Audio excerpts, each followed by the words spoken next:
Jonathan Taylor, there he goes again. 50, 40, down the far sideline. He might do it again. 10, 5, touchdown, I-N-D-Y. The Indiana Pacers are in the Eastern Conference Finals. Joseph Newgarden goes back-to-back, wins the 108th running of the Indianapolis 500-mile race. This is the Fan Morning Show with KB, JB, and Jeff. Happy Tuesday, everyone. Pacers getting ready to try and close out the Milwaukee Bucks in a first-round NBA playoff series later on tonight. We all got to meet with the Fever for the first time this year yesterday.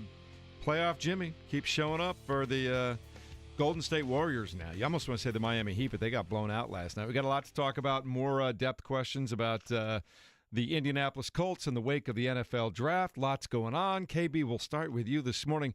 How did you spend your Pacers-free evening? I saw you and JB both over at the Fever yesterday. Did you get to hang out with the family a little bit last night? Well, hang out with the family. Caught my nephew's baseball game. Shout out to the Lugnuts. They put up a ton of runs. Beautiful nights in Did you take Central. a few kids out of home, throw them out at second, all that kind of stuff? I was making sure Max Bone didn't get into the batting cage. That was my biggest worry last night. I'm like, here's a ring pop. Don't get near that batting cage ring whatsoever. Pops, man. It's been a minute since I had one of those.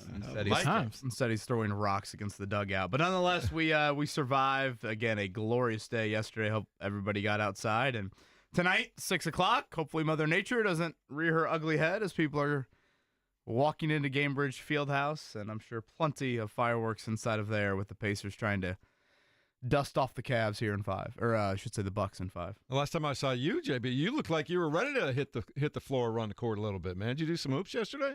Nah, I worked yesterday. So okay. after practice, I wrote a story on DeWanna Bonner. I think it just came out actually at 7 a.m. And her relationship with the team. Stephanie White described her as like the mama bear. She's the most accomplished player on the roster. Caitlin Clark loves her. They were rivals last year in the playoffs. I don't know if people remember that. They had a little dust up, and now they're best buds. So that's funny how sports works. It's like when, Rondo went from the Celtics to the Lakers or something like that. But, yes, I'm excited for the Fever season. First preseason game is Saturday at Gamebridge Fieldhouse, I believe, against the Mystics, and then they will face the Brazilian national team in Iowa City at the Hawkeyes, I think, arena. So it'll be pretty fun and packed for that as well. Yeah, you've been a busy guy, and all three of us were over there watching the Fever go through a public practice and talk to a few of the players for the first time this year. And we got a chance to watch some of their late game situational stuff, like with 5 seconds to go, you got a timeout to give, this, that, or the other. Caitlin Clark's competitiveness was fully on display. Like, she gets hyped up and fired up for those things. Yeah, I think looking at it, I mean, she was having a lot of fun with it, but there's definitely a certain other side that we see during the real games. That'll come out as well. DeWanna Bonner's the same way. Like, I'm seeing all this, like, lovey-dovey stuff, but I'm like, man, Caitlin, I've watched you enough to know you're a killer. So, excited for the season, like I said, and also excited to see the Pacers get a chance to close it out tonight at home with the 6 p.m. tip for those who might be wondering. I believe it's 5:30. We'll have it aired on here. So, excited for that as well.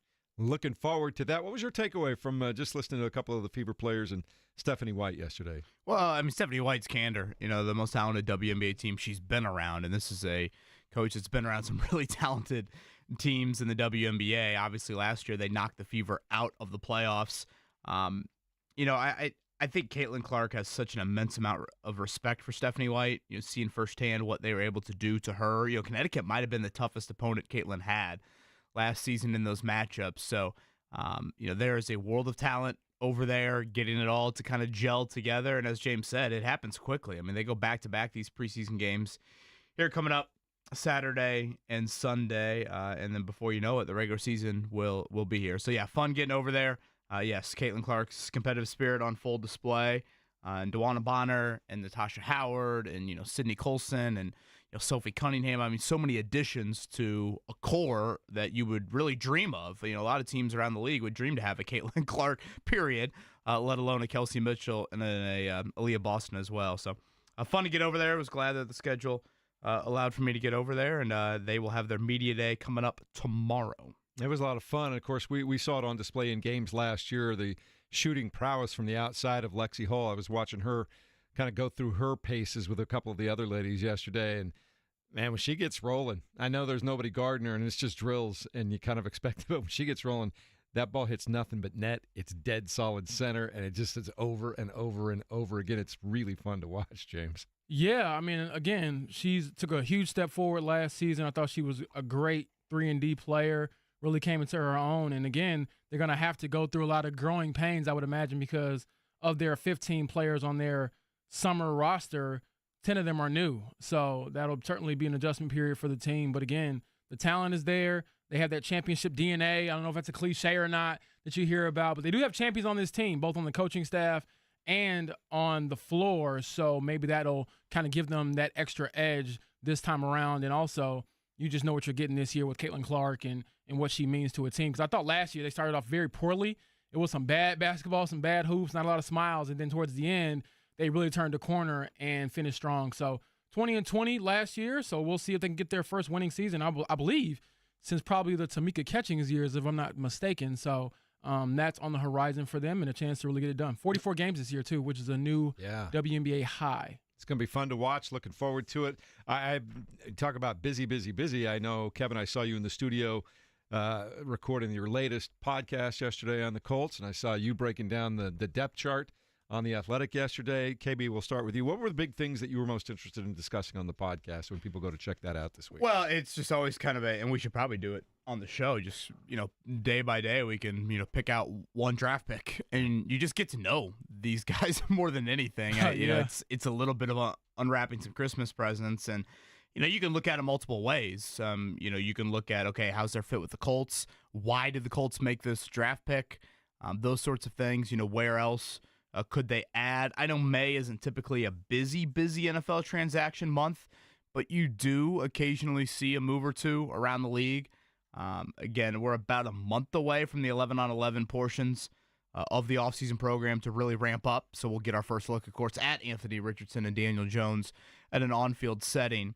But those are some of the things that, I kind of like to look at, a little bit of a closer look at the draft. I know we'll have David Bierman on coming up at 9 o'clock today, draft analyst who we had on pre-draft to kind of go back and look over the draft class. And, for the most part, it seems like nationally the Colts have gotten, some high praise. I know Dane Brugler didn't have them ranked super high in his 32 draft rankings. I think he had them like 26, 27, something like that.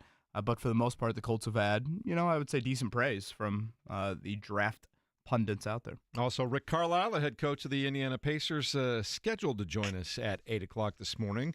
JB, on the verge of a first-round closeout, what are you most interested in hearing from Coach Carlisle this morning? Just what it'll take. Obviously, there will be no looking ahead because when you're in his position as a coach, you can't. It's still the NBA. They still have Giannis over there, so they still have a chance. But what it will take to close it out. And also, as far as how they played as of late, I'd love to hear his thoughts more on Aaron Nesmith. And I thought the comments that Tyrese Halliburton made the other night about Aaron being willing to die out there. Again, I like living Aaron, but at the same time, just that selflessness and seeing him continue to grow in his role with this team because, again, he was kind of viewed as at least I think nationally, as like this throwaway in this trade with Boston. And then here he is now is one of the better 3-and-D players in the league, and I think having a career year. All right. This also, we started unofficially, even though it's April, the month of May last night. Trackside Beyond the Bricks. Kurt and Kevin doing trackside again this year. Now, Kevin's very busy. He's got the new job with the new gig at Fox Sports. They've taken over IndyCar. So you're going to be also hearing from Rakestraw. You're going to be hearing from Jake on trackside throughout the month. And, of course, Jake and Mike Thompson are going to be doing Beyond the Bricks every night. It is full on May. We also have another major announcement that'll be good for the listeners coming up tomorrow as well. A couple of major announcements this week. We've been busy around here. Everybody's been busy, JB. Hey, man, bills don't pay themselves. You got to get up and get going.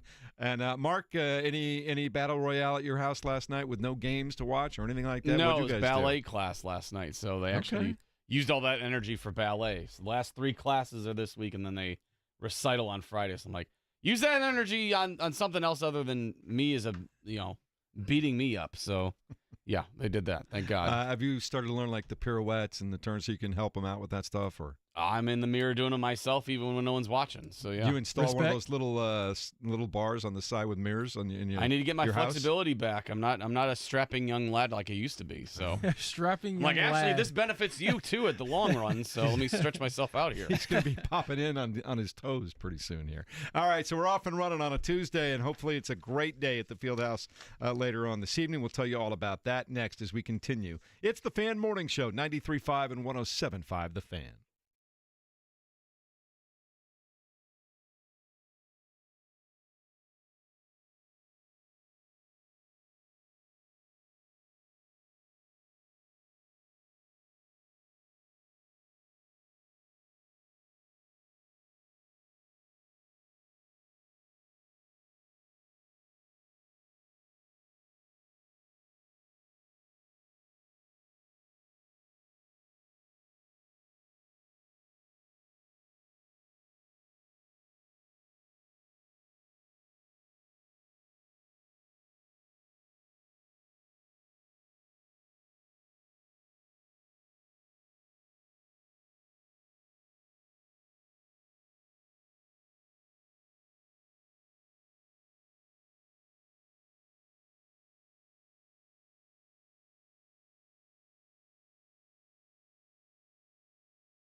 Basketball 2025-26 season tickets are on sale now. Registration for iconic Hinkle Fieldhouse premium seats runs through May 31st. Don't miss Hinkle Magic. Visit butlersports.com/buy tickets. Game 5 of the Eastern Conference first-round playoff series between the Indiana Pacers and the Milwaukee Bucks continues tonight. Tip 6 o'clock over at Gamebridge Fieldhouse. Airtime 5:30 here on 93.5 and 107.5. The Fan, Kevin Bowen, a chance to close out the Milwaukee Bucks after the 20th time the two teams have met in the last 2 years and just put them in the rearview mirror tonight. I can hear the Cancun chants now. I would like Sandals Resorts ads playing the Jumbotron throughout the game tonight. 8-point favorite, the Pacers. We'll see about Benedict Mathurin. He is questionable after missing game 3 with that, game 4, I should say, with that abdominal contusion. And we should mention, obviously, our airwaves where you can find it. This will be like your game 2 viewing experience, which I know a lot of people were a little bit caught off guard about that. That was an NBA TV blackout. So if you were watching the Pacers during the regular season, that's how you will watch the game tonight. If not, you might be out of luck. So dial us up, 107.5 The Fan. Confirmation yesterday, JB, that Damian Lillard has indeed ruptured that Achilles tendon. Wow, Mark, double barrel there. He's ready to be done with the Bucks. I am. We all are. But yeah, unfortunately, confirmation on the Achilles tear for Damian Lillard yesterday. He'll be 35, trying to come back from that thing next summer. Yeah, I mean, he's got the underdog story, right? Went to Weber State and took the long way or the long route in Portland for a long time, trying to win it there, and goes to the Bucks. But, I mean, if there's anybody who has resolve to come back from this, it is Damian Lillard, who is already a first-ballot Hall of Famer. Also in the NBA last night, the Cleveland Cavaliers dispatched the Miami Heat 138-83, fourth most lopsided playoff score in NBA history. The Cavs get the sweep. Donovan Mitchell had 22 points. DeAndre Hunter had 19. They will now just sit back and wait, James. Yeah. Pacers got to close it out tonight. I don't know if dispatched is the proper term. That was Beat like down? Duke versus Mount St. Mary's for the entire series there. That was an absolutely ass-kick-filled series. The Miami Heat should be beyond embarrassed. They should have by just their called it effort. after the first quarter. Like yesterday. What in the world? They all should have just gone and partied on South Beach. The So- Cavs deserve to party themselves, and the Heat deserve to start their offseason. That was the debate that they were having on TNT. Do you leave Miami or do you just go outside after the game and like I'm already in paradise? All right, the Golden State Warriors. Put them on a boat in the Caribbean.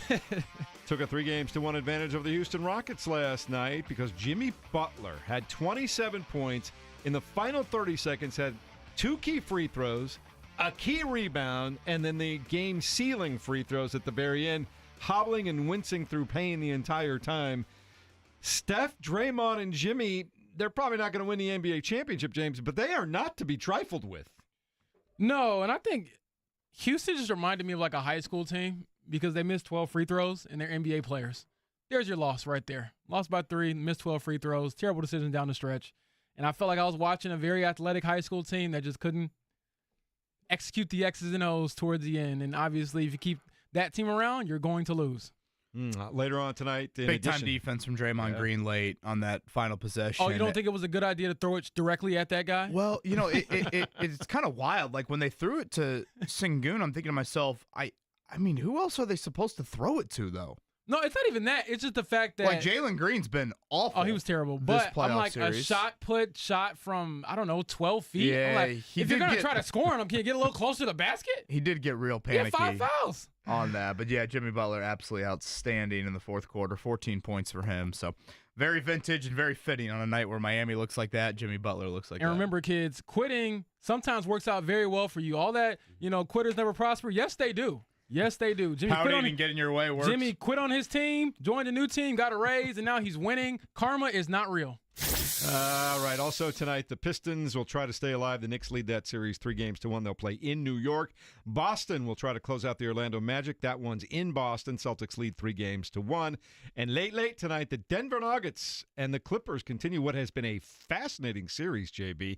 They are all tied at 2. That's been a really fun series to watch. Yeah, it feels like every game is going down to the wire, and it's fun in the last 5 minutes or so. So definitely could go either way when you have the best player in the world on one side, Nikola Jokic, and one of the best players ever in Kawhi on the other side as well. All right, and Mark, in Major League Baseball last night, abbreviated schedule, the Cubs were off. But, Kevin, the Cincinnati Reds beat the Cardinals by a score of 3-1. They are in the midst of a 5-game winning streak. It's not just the Rockies. Bring all comers on. Well, right that's fine. now. I can get behind. I'm Team Reds when they're playing the Cardinals. That's fine by me. Okay. Pick and choose your enemies. That's how that goes. Well, I think we are all in this room. We hate the Cardinals, right? That's universal. I mean, Your button's broken over there? what are you talking about? Seem to think there could probably I be an can't- audio or two. I'm giving you praise, and now you need buttons 5 pushed in a too? row. We at least got a ding yesterday. Did you hear how you celebrated a 2-game sweep for your Oh, Cubs oh, last There's a we're week? doing difference this between the again. Dodgers 5 and the Rockies. straight I wins, apologize. and you're silent over there? Yeah. The Rockies Pathetic. or the Dodgers? I don't think that weight is equal. I didn't see the Rockies on the other dugout last night. Mm-hmm. I saw the Cardinals. Nick Martinez, outstanding. Reds, best team in baseball. Later on this afternoon, the Indians will play a noon game against the Omaha Storm Chasers. That will be in Omaha. Anything else you want to throw in, KB? IndyCar back on the schedule this weekend. That is Barber. So you don't typically get May races, not involved 4th, with yeah. IMS, but it will be coming up Sunday afternoon. Scotty McLaughlin back-to-back wins down there at Barber Motorsports, and it is Derby week, the Kentucky Derby. Did I see one? Do we all have a rooting interest in the same horse coming up on Saturday? I couldn't name I a haven't horse even right looked at the now. horses yet. Journalism. No, that sounds like a loser. Hold on. One of the favorites there. Come I was on, about to say- James Boyd, stand up for our industry I love here. journalism. I really do. But, they always tell us you get in this business, it's not necessarily to make a lot of money and all that. So winners make money. Flying Mohawk, probably my favorite name here. See, coming up. that sounds like my type of tea right there. My cup of tea. You got to go with those. Many years ago when I was at Sporting News Radio, my producer was named Joey DiGiacomo, also a huge Cubs fan for you, Mark. Gosh, there's and no there- more do radio you producer remember- name than that. It's like, huh? Do you remember a horse named Giacomo in the Indy or the Kentucky Derby? Sure, and every time I hear Giacomo, I just think of good pizza on the east side I of was gonna Indianapolis. There you go. Anyway, it was a 50-1 long shot. I said, Joey, you got to put money down on a horse named Giacomo at the Derby. And so he put down $5. I put down 20. I bought lunch, obviously, the rest of the week. But that was a heck of a steal right there. So go journalism for you guys. Look, go journalism in the classroom, but I am not. This is like, I don't know, voting for the kid with like, I don't know, like the kid that never does anything athletic, and it's like, oh, wait a second, you might win.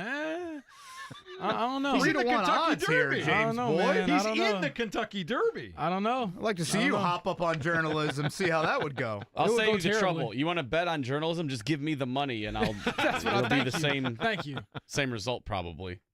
All right, big What- show coming up. Yeah. We do have breaking news, NFL Okay. news that we don't normally get during the show, but the Niners and George Kittle agreed on a 4-year, $76 million extension, $40 million guaranteed. So George Kittle's sticking around for a He'll while. be buying lunch this week. Not sure Hopefully. who's going to be thrown in football, but Maybe Curtis around. Rourke. maybe. Yeah. Y'all go. And West is over there too now. Too. So Yes, there. TJ West, 4th-round pick of the 49ers. All right, Rick Carlisle coming up at the top of the hour. We'll talk about the Pacers and their game against the Bucks later on tonight as we continue next. It's 93.5 and 107.5 The Fan.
You're listening to the Fan Morning Show on Sports Radio 93.5 and 107.5 The Fan. KB, we're talking about going out to Barber Motorsports for another IndyCar race coming up this weekend. And, of course, we've got trackside all week long, every day, each weeknight, from now through the Friday before the Indianapolis 500. And Kurt and Kevin will get you up to date on all the things you need to know. And then Beyond the Bricks comes your way right after that. So great 2-hour block of race programming as we do every month here, starting at 7 o'clock. And, of course, if the Pacers are playing, as they are tonight, you'll be able to hear those shows over on WIBC. So we'll get you covered. Doug Bowles on May 1. Is that correct, Mark Dykton? That's correct, 8:15. The ever-busy, the great Doug Bowles joining us here to kick off the month of May. And I'd sign up for yesterday's weather on the last Sunday in May. I'll take that. Would that be a little warm for the drivers, though, over the 80-degree mark? After last year, I can't be picky whatsoever. Yeah. Cannot be picky whatsoever. I think they're always looking at about 70 to 75 degrees would be perfect, right? Clear Stay away skies, from a 4-hour delay. Yeah, something like that. And I know we're going to get you as involved as possible this year. You looking forward to that? Yeah, I feel like this is going to be like my rookie initiation. So maybe a little hazing there involved. Again, people keep telling me to just do stuff and not Google it first. So I will certainly have some first-time reactions for you all. Snake pit, pork tenderloin, things of that nature. I don't know if I want to let the cat out of the bag completely because I think it hasn't been announced yet. I'll let him do it. But JMV is going to be doing something very interesting this year before the race. We may get you involved in it, too. It'd be kind of fun. We'll see, depending on what it is. He's going to streak around the track again? I don't want to see that. No, Hasn't he's he talked recreating about the Will Ferrell camping out? Talladega Nights thing. Yeah. Hasn't he talked about camping out? Yeah, he's been talking about doing that, but I just don't know if the sponsors have made the official announcement yet, things like that. So, if he's camping, he won't see me. It's more glamping, though. You're not going to be. It's not going to be like hardcore outside. And now you see, I pay rent. I pay for the lights and the air conditioning and things like that, and I like to use it. All right, we got Game 5 coming up for the Pacers over at Gamebridge Fieldhouse tonight. Nobody camping out for the players getting ready for that one there. The Bucks, this is probably the last time you see most of those guys together. They just completely start over. I think there's only 3 guys under guaranteed contracts past this year. Yeah, I mean, Bucks fans probably don't want to hear it, but if they lose this game tonight or just lose the series in general, big questions are coming for the franchise, namely Giannis. Will he want out? Because they don't have a lot of draft picks. They don't have a lot of cap space. They're a really bad kind of built franchise at this point. And I just find it fascinating they extended their GM last week. That, to me, was such a head-scratching decision and one that they could come to regret. But, yes, we'll be on Giannis watch. And, honestly, that's kind of how the NBA is. We're always looking at where the current players could go for the other team. So if you're a Pacers fan, be grateful that, all these guys still want to be here. And Kevin, they're winning. Yeah, I was looking at it last night. I think it's Giannis, Lillard, and Kuzma who are the guaranteed contracts. A couple of other guys with player options. I think Portis is one. Porter is another one. I think Connaughton might be one of them. Can't remember completely off the top of my head. Connaughton, thank you. But they are the legend from Notre Dame. I will take no disrespect on his name. Wasn't trying to disrespect him. It's just early in the morning. Sorry about that. But no, I could see them with 8-9 new guys next year, maybe. And honestly, I just look at it more from a Pacers standpoint tonight, in that you just run them into the ground. Yeah, you have a huge advantage on a short turnaround. It's the shortest turnaround in the entire series. Obviously, there's a little travel involved for both teams, but I would say through 4 games, probably the thing I've been most impressed by the Pacers is how Rick Carlisle has not needed to touch the rotation at all. It's not often you go 4 games into a series, and the bench was up and down late in the season. I think we kind of forgot that, and I get that there are different sorts of rotations, and Mathurin, of course, doesn't play in Game 4, and I just think overall for your other guys to have played as well as they have, especially Game 4 on the road, really stands out to me. So, without Damian Lillard tonight, I assume it'll be Kevin Porter Jr. in the starting lineup.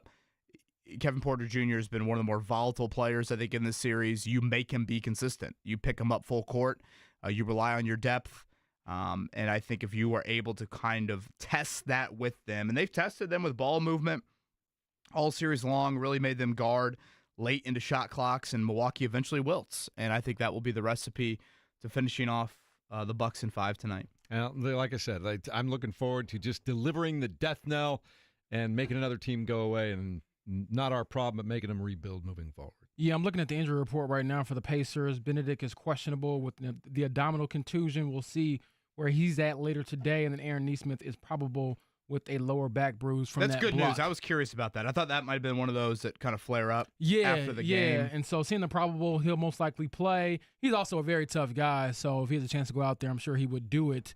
And we'll see if they can get it done tonight. I believe it's another gold out, so should be a nice and crazy environment where, again, these fans kind of get rewarded with a team that is continuing to stack wins and play team basketball. I mean, when I'm watching them, it's like, man, this got to be like a coach's dream. They pass the ball, they move the ball, everyone touches it, everyone feels included, and then they're also defending pretty well this series as well. That's why they had 8 guys in double figures the other night, and they'll try to continue doing that. And you look at all the things. This is for the NBA playoffs in the first round, the way it's set up these days, James. This is a really short turnaround. Not only do they play the late game that finished at about midnight on Sunday, they got the first game tonight coming out of there. So just really, again, by NBA playoffs first round standards, this is a really tight turnaround. Yeah, I believe Rick Carlisle was talking pregame at like 4:15.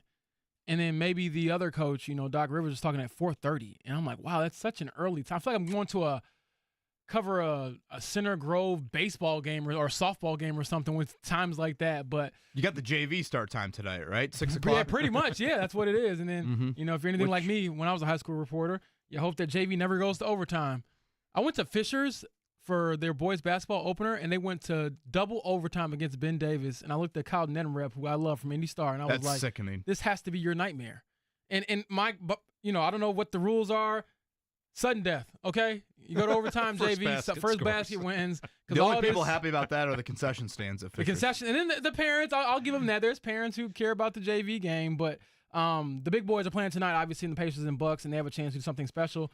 Close them out, get ready, because your opponents, as Kevin was, saying all week, they closed their team out, so now it's your turn. Yeah, Cleveland will now wait, of course, for Indiana in all likelihood. Who gets tossed tonight? Porter, Junior, Portis, or both?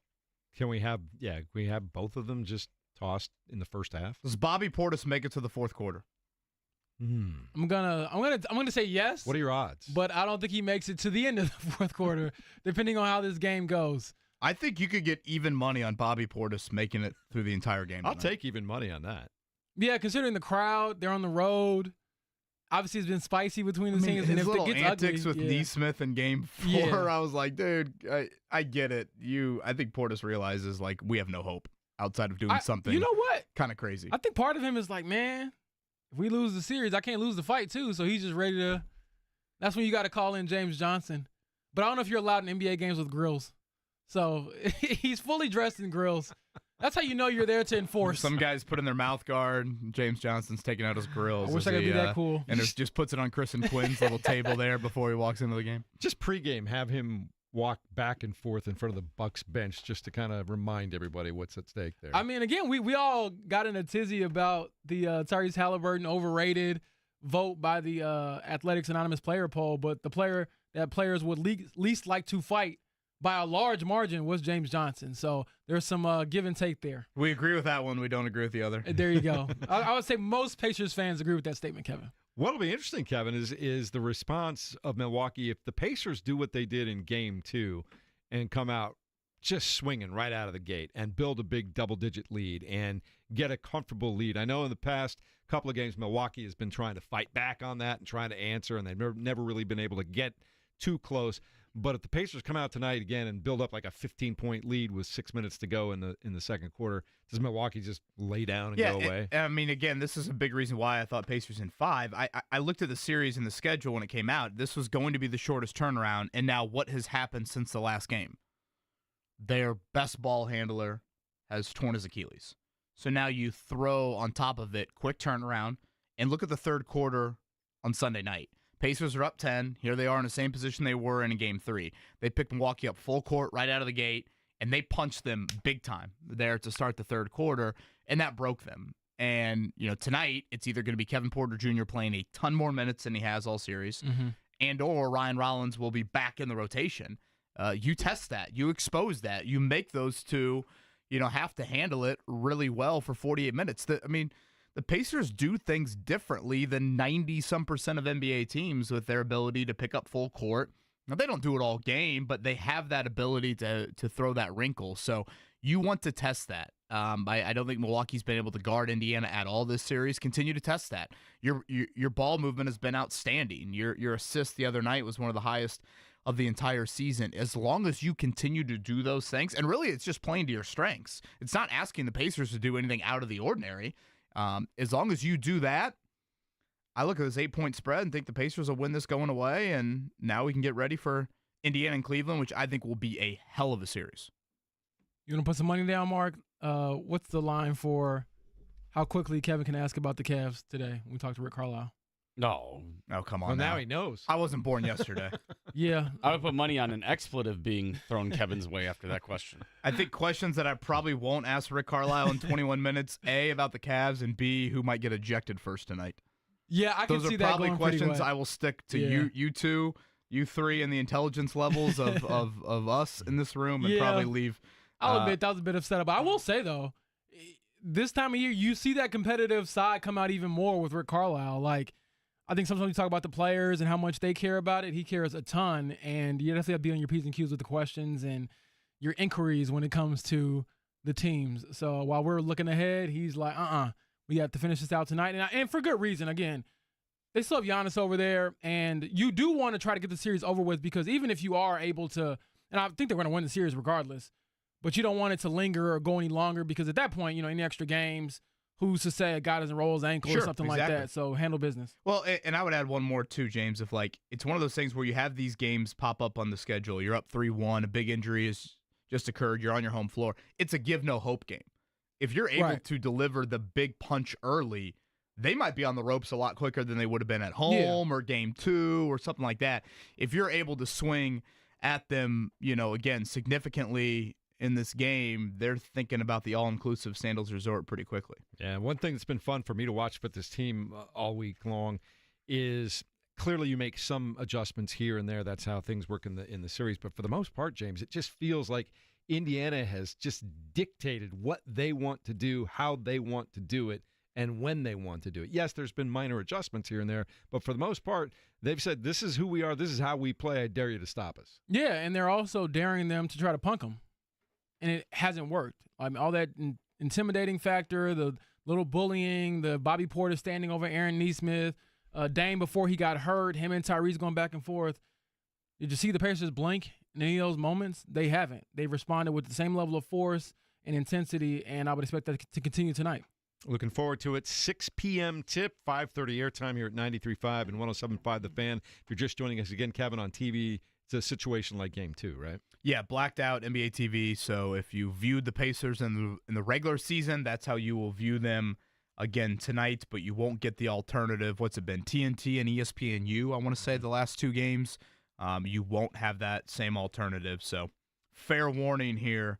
Again, our coverage 5:30. So JMV, a little abbreviated today. All right, I want to talk a little bit about the National Football League. James, early this morning I was reading your breakdown of the Colts depth chart, and I know we deal with it all day, every day. You're kind of in the flow of information in that river, so you're there. But I've always found that when you do an exercise like you did yesterday where you really break down what the depth chart looks like, you kind of learn something about it. What did you learn yesterday in doing that exercise? I think what I learned was more so what questions kind of stick out to me a little bit more than before. Now, we talked about right guard for sure, and I think that's the question there. Is Matt Gonzalez going to be the guy at right guard? Possibly. And if he isn't, what's your plan? And then also, looking at safety, I know that they didn't, necessarily draft one. Hunter Wohler was a safety in college. They want to be a linebacker in the pros. But there's really not much depth there or at linebacker behind some of your starters. So do you want to try to take a flyer on a veteran guy or get somebody else in just for a body and see if they can, provide you some insurance throughout the season? Because we know it's football, man. People get hurt all the time, so you do want to have some contingency plans there. But overall, I mean, it was more or less just seeing how the rookies slot into, each position group. And obviously, the one, bona fide starter is Tyler Warren, whereas, Tui Maloau, I believe he will be a rotational defensive end for them, somebody who gets, a significant amount of snaps his rookie year. But beyond that, we'll see. And I'm also curious to see, Kevin, Justin Wally, is this a guy who can contend for that outside starting job? And he is a ball hawk. I mean, he's been around the ball, in college, and I think that's what attracted him to the Pacers. I'm sorry, the Colts. But at the same time, Jalen Jones hasn't necessarily been bad. So I think that when I went through the depth chart, it's always about position battles and things like that. And obviously, the biggest one being Anthony Richardson and Daniel Jones. Yeah, let's focus on those two defensive picks there for just a second, James, because I think it's worth bringing up. JT Tuimoloau and then Justin Wally back-to-back. Whenever you get a new coordinator in a building, yes, I'm always curious how much of those picks, because those are notable investments. I mean, 2 of your first 3 picks in the draft went to the defensive side of the ball. They're supposed to be starters. How much of that is what Lou Anarumo thinks of the depth chart at that position? Or good question. Am I reading too much into it? We're not used to a 5'10" corner. If you want to look at it, Tuimoloau, I think he's a really very good college football player. I think some draft pundits would say you could have taken a chance on a little bit more of traitsy defensive ends. Yeah. That probably is a little bit more Chris Ballard's MO. Is that Anarumo saying, no, this is the dude that fits us. I love his power. I love his motor. He can do multiple things for us, when we stunt and things like that. He's going to be very productive when the double teams are coming to DeForest Buckner, et cetera, et cetera. So with both of those guys, does he look at Tuimoloau and say, hey, I don't love what we have in Kwity Paye. I don't love what we have in that room overall. Does he look at Justin Wally and say, I don't love what we have in Jalen Jones. I don't love what we have in that room overall. Or is this simply just, hey, whatever, a new defensive coordinator, and let's just, try to further bolster certainly 2 premium positions. And just because Chris Ballard has swung and missed routinely at defensive end and corner doesn't mean you stop swinging. So the word that stands out to me when you brought those points up, Kevin, is versatility. And I think that is what we know about Lou Anarumo as far as his defensive schemes. Now, obviously, we'll get a closer look when we start to see this defense in action, especially when, this is months from now, but when we get the all 32 or all 22 film. And for those listening, the all 22 film is basically like if you're at a high school game and they have a kid on the broadcast who records the game and you see the entire court. And so usually the NFL provide us with what we call all 22 film, where you see all 22 players in the same frame, whereas on the TV screen, you can't see all the guys. And what it does is it allows you to see just how different defenses, how different offenses work in totality with every single player. And we'll have to wait a while before we get that kind of, coverage. But in the meantime, I think versatility stands out because you talk about Justin Wally. He's played inside. He's played outside. You talk about, Tuimoloau. He's played inside. He's played outside on the defensive line. And does that help you when you're trying to create these defenses that that Anarumo is kind of known for, which changes and kind of has this chameleon-like effect, Jeff, throughout each week. And so do you need players who can kind of be chameleons within that to fit your scheme? And he does that sometimes within the course of a single game, too.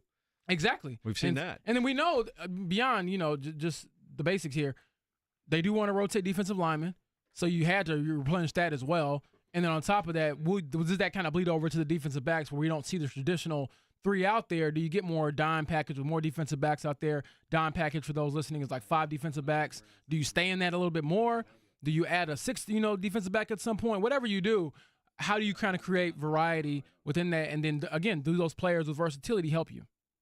And Kevin, we'll start to see them, obviously, no hitting, no pads, things like that. But when do we start to see them get together and start to put together the beginnings of what they're going to do on the field and things of that nature? Yeah, nothing 11 on 11 for another month. Yeah. They are still, ramping up their offseason program. So strength conditioning continues. And then next week there will be a rookie minicamp. So you will get, those draft picks on the field. Obviously the competition is lacking in the rookie minicamp unless, I guess, Tyler Warren and Tuimoloau all of a sudden match up in some blocking a rep. That's really about it that you're going to get. I can see Rick Venturi just standing over both of them with a stopwatch or something like that, or like a video recorder. That guy loves those types of matchups. I laugh because Josh Downs, I remember a couple of years ago, just absolutely cooking these poor little defensive undrafted backs. guys. Latu last year just cooking these tryout offensive tackles. Yeah. So next week of the rookie minicamp, you should see dominance out of your draft picks. A reminder here again tonight, if you want to, FanDuel does offer the $6.99 stream of individual games. So I know Jeremiah Johnson, I believe his Twitter account had a link out that during Game 2. So for those out there curious about that, $6.99 if you would like to stream the individual game. And this is it. Next round, we will not run into any of these issues. It's just the national games once you get to the semifinals and beyond. Michael here, a hair graphic on what the Pacers need to do to the Bucks tonight. I'm not sure if I should really say this out loud, but Michael says the Pacers need to hold the Bucks' heads underwater until there are no more bubbles. Oh my! Get it done fast and relentlessly. I hope that's not from personal experience. Not sure if that'll be on the Rick Carlisle Yeah, pregame thought there. Put it on the board, I guess. But no, I mean, and again, what is it, proverbial terms, fake terms? Yes, I guess you agree with that. You want to make sure you handle business. And again, you don't want to have to necessarily extend the series that you're going to win. I mean, at this point, I don't think they can win the Bucks, that is, 3 games in a row to come back. But you don't want the series to keep getting extended, because at that point, you're kind of hurting yourself with more minutes and possibility for injuries and things like that. Finish it up and get ready for the Cavs. Yeah, come out like you have the last couple of games, on fire at the beginning, take their heart out of them right out of the gate, and then I think you'll, as you pointed out, you'll start to see frustration from Portis and even Porter and some of the guys that have been trying the best they can to get under the skin of the Pacers all series long. I think Giannis will go for 40. He might have to. What a sound. Mark was quickly looking for that the entire conversation there. But yeah, I think Giannis goes for Don't 40 play that for and Michael. they still lose. So Just get on them early, take it away, don't let them back in, and then we wait to see how long it takes for Portis to get ejected from the game. That's what we're looking for tonight, right? Hey man, if you can't win the game, you can't also lose the fight. So we'll see. Did you guys see, apropos of nothing other than the NBA, that Shaquille O'Neal is going to be the general manager for Sacramento State basketball? I have so many questions about all these things, because isn't like Max Crosby from the Raiders like the general manager or something like that for like his alma mater? I believe it's like Eastern Michigan or something like that. I don't. I mean, that means you just fund the program, right? Pretty much. I guess. Or your fundraiser. Or do they just give you a check? I don't understand. You think Shaq is really breaking down film of Paul Casaro's IU Indy Jags that could potentially be transferring or something like that? Any candidates for like IU general manager? Mike Bibby, right? Head coach, Sacramento State. This is true. And that's really, I think, the only tie to Shaq right there, other than Mike Bibby, and he played in the NBA at the same time and know each other. There's no connection for Shaq to Sac State, is there? Yeah, I'm trying to think of who would be like an IU men's basketball or IU football general manager. You want Eric Gordon to fund it? That'd probably be a good one. He's still playing, I know. So I got to think of some names. Maybe that's a summer conversation when we get a little slow on the radio. I thought that was interesting because you're starting to see like the Max Crosby thing, the Shaq thing, and for instance though, the Andrew Luck thing at Stanford's for real. Like he's in there doing work every day. Yeah, obviously I'm excited to see how that goes with Frank Reich, but we're a long way from seeing some actual football. And tonight, my mind, is on the Pacers and getting out there to Gamers Fieldhouse pretty early. I keep reminding myself that it's a 6 p.m. tip. They will have a Bicentennial Plaza, weather permitting, though. We'll have a little fan fest action over there, so you can catch that out before. Because, 6 o'clock, certainly unusual start time here for the Pacers. 8-point favorite tonight here in Game 5. Yeah, and you start to look, rain expected and wind today. I think it's supposed to rain this morning. This is going to be really windy. And then to your point about weather permitting, around 4, 5, and 6 o'clock, I think there's a 20% chance of thunderstorms. So we'll wait and see. Hopefully it's going to be okay. Yeah, yesterday was beautiful. Shout out to the woman yesterday as I was walking over to Fever practice who made a half-court shot on the court there at Bicentennial Plaza. Rocking a Purdue shirt. She went absolutely nuts. I gave her the fist in the air as soon as she hit the shot. It literally made my day. I like that. We were at Fever practice yesterday. Caitlin Clark willing to take a half-court or beyond also shot. made a half-court shot yesterday. Yeah, but at every possible turn, she'll take one. Yeah, I mean, she kind of reminds me of Steph Curry, where they don't save their field goal percentage. If you ever watch Steph Curry, he always chucks it. He always chucks it for a chance for it to go in. Where you see some players will get it off just after the buzzer because they want to, keep those percentages and those splits pretty high. But those two don't care, and they're two of the best in the world. I'm excited to see the Fever. They get started up pretty soon here. Like I know the preseason is Saturday, and I want to see their season opener is probably like 2.5 weeks away. It's May 17th. 15th, if I Yeah, remember so yeah, correctly. right around there, 2.5 weeks. Coming up quick. All right, the Pacers play in Game 5 later on tonight. The head coach of the Indiana Pacers is a man named Rick Carlisle, and he joins us every Tuesday morning at 8 throughout the course of the season. He will speak with the guys again coming up in just a moment, and we'll get you ready to go for the Bucks and Pacers Game 5. You'll hear it live right here on 93.5 and 107.5 The Fan. Conversation with the coach is next.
You're listening to the Fan Morning Show on 93.5 and 107.5 The Fan.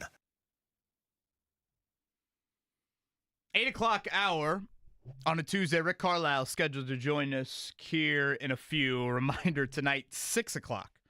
6 o'clock. After 9:30 Eastern on Sunday night, it'll be 6 o'clock tonight inside of Gamebridge Fieldhouse for Game 5. The Pacers an 8-point favorite. We'll see about Benedict Mather, and he is questionable with that abdominal contusion. I said to you last segment, James, I do think it was good news to see Aaron Nesmith certainly just listed as probable. Yes. With that back. I thought, boy, when he went down, I don't know if I had like Lillard PTSD from earlier in the game, but it was kind of an awkward fall. It was such a hell of a play that he made. I was like, oh boy, that's one of those that even though he came back in the game, I thought, quick turnaround.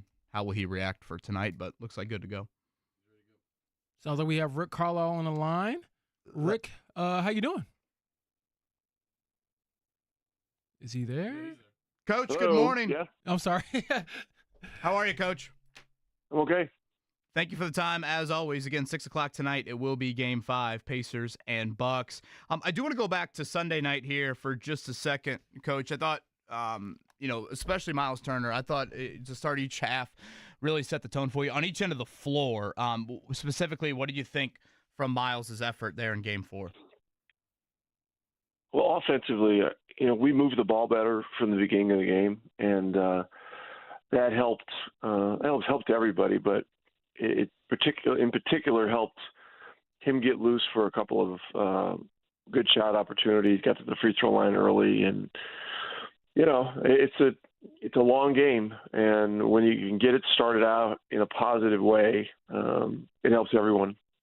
Your ball movement in this series overall, I think the assist numbers, I believe you guys have assisted on more field goals than any team so far through the playoffs. What have you thought about your ball movement?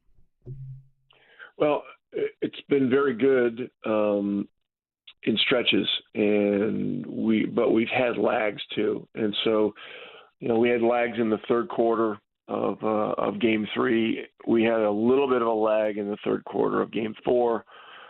We got it fixed during a timeout on Sunday night and got back to moving it.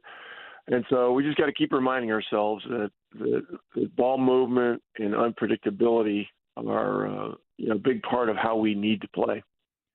Rick, looking back at that play from Aaron Nesmith, the block, and obviously he's had many plays this season where he's sacrificing his body or willing to do whatever it takes to win. How much do you think that effort, just on a nightly basis, kind of bleeds throughout the rest of the roster, especially as you try to close it out tonight? Yeah, I mean, it's a defining play, and it had nothing to do with him scoring. It just was pure effort, and he made an amazing block, hit the ground. He was sore afterward, but he was able to finish the game. But it took away a layup, which was going to turn that place into a madhouse, and then Tyrese was able to convert an in one at the other end. So, a very important 2 plays in succession that would not have been possible if he hadn't made an amazing effort. Rick, early on when you all acquired Nesmith, did you see that effort, or was it something that you've just come to, I guess, respect, or I guess just seeing the growth in him? What's that been like for you? Well, it's been great. We have great guys on our team. They love to work. They care about each other. Truthfully, when we got Aaron, we knew that athletically he was very good, but we hadn't seen him play that much. He'd played in some short stretches for Boston that year. I believe it was the year they went to the finals, and they lost to Golden State. And so he had played some here and there. He was unable to get in a consistent shooting groove that year, but he came out of Vanderbilt with a reputation as a guy that could really catch and shoot and was good off movement. The question for him was going to be, could he adjust from a play calling type mode in college to playing more of a fast and random game, which is how we needed to play here. Once we acquired Tyrese and shifted our approach, and Took a little time, but he really worked at it. And now he's one of our best runners. He's one of our best movers. We know he can shoot the ball. Defensively, he's a versatile guy, and so he's done very well. But when we got him, no one knew for sure exactly the kind of player that we were getting, and the fact that he hadn't played a whole lot, there were a few unknowns. Certainly, he's been outstanding here in this series. Rick Carlisle with us here on a game day. Again, Pacers and Bucks game 5, the Gold Out inside of Gainbridge Fieldhouse coming up tonight at 6 o'clock. Coach, it was earlier in this season, and some fan tweeted at me like, hey, can you ask Rick if he's channeling his Nolan Richardson with some of the ability to pick up here full court? Obviously, it's not something you see in today's NBA by many teams. You have clearly been willing to go to that wrinkle a lot. I would think tonight it would make some sense on a short turnaround. I guess, when did that kind of enter your mind as, again, especially from an NBA sense, of a team that, A, relies on its depth as much as you do, and then, B, has a willingness to pick up full court? Well, we began doing a lot of it last year. And you pointed it out. I mean, we have a strong desire to play fast. We have the personnel to do it. We have the depth to do it.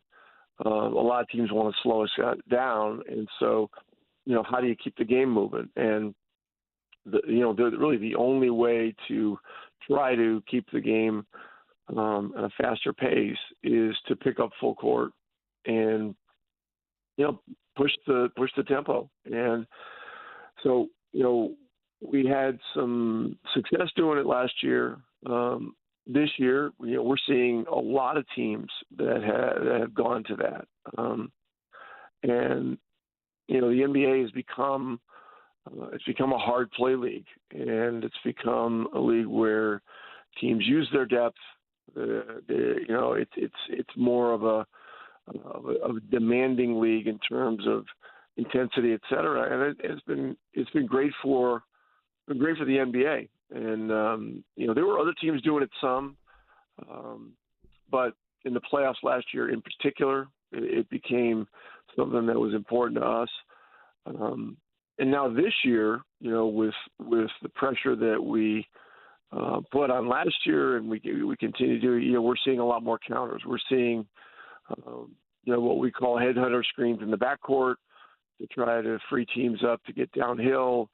So you have to adjust to that stuff. But in general, we want to apply pressure. We want to keep speed in the game, but we don't want to do it at the expense of turning it into a fast break for the opponent and an easy rim attempt or a drive for an easy three. Rick, to your point about your team's depth, I look around the league and I think it's probably as talented as ever been as far as just a skill. And how much do you think your depth helps you when you have guys out there who can, make multiple plays, and you're not necessarily having someone who is a liability in one area or the other? For example, Aaron Nesmith can shoot pass, drive. Tyrese Halliburton obviously can do the same. And then you throw in Andrew Nembhard, Jarris Walker. How much do you think that helps you when you're trying to, break down teams and your team is deep enough to rely on multiple guys who can do multiple things? Well, you can't have too many playmakers. I think if you ask any team and any coach in any sport, the Colts drafted some playmakers. I mean, people are excited about that. Guys that can dribble, pass, shoot in the NBA, and it sounds like a basic thing, but I've always been a believer that the more guys that can put the ball on the floor, that see the game, that can both find teammates for good shots and score the ball and be a real threat offensively, bring a lot more versatility to your game. So, we love those guys. Kevin and Chad love those guys, and so we'll continue looking to draft them as much as possible. But for us right now, the ability to do those things, keep the tempo up with hopefully keeping turnovers down is very, very important.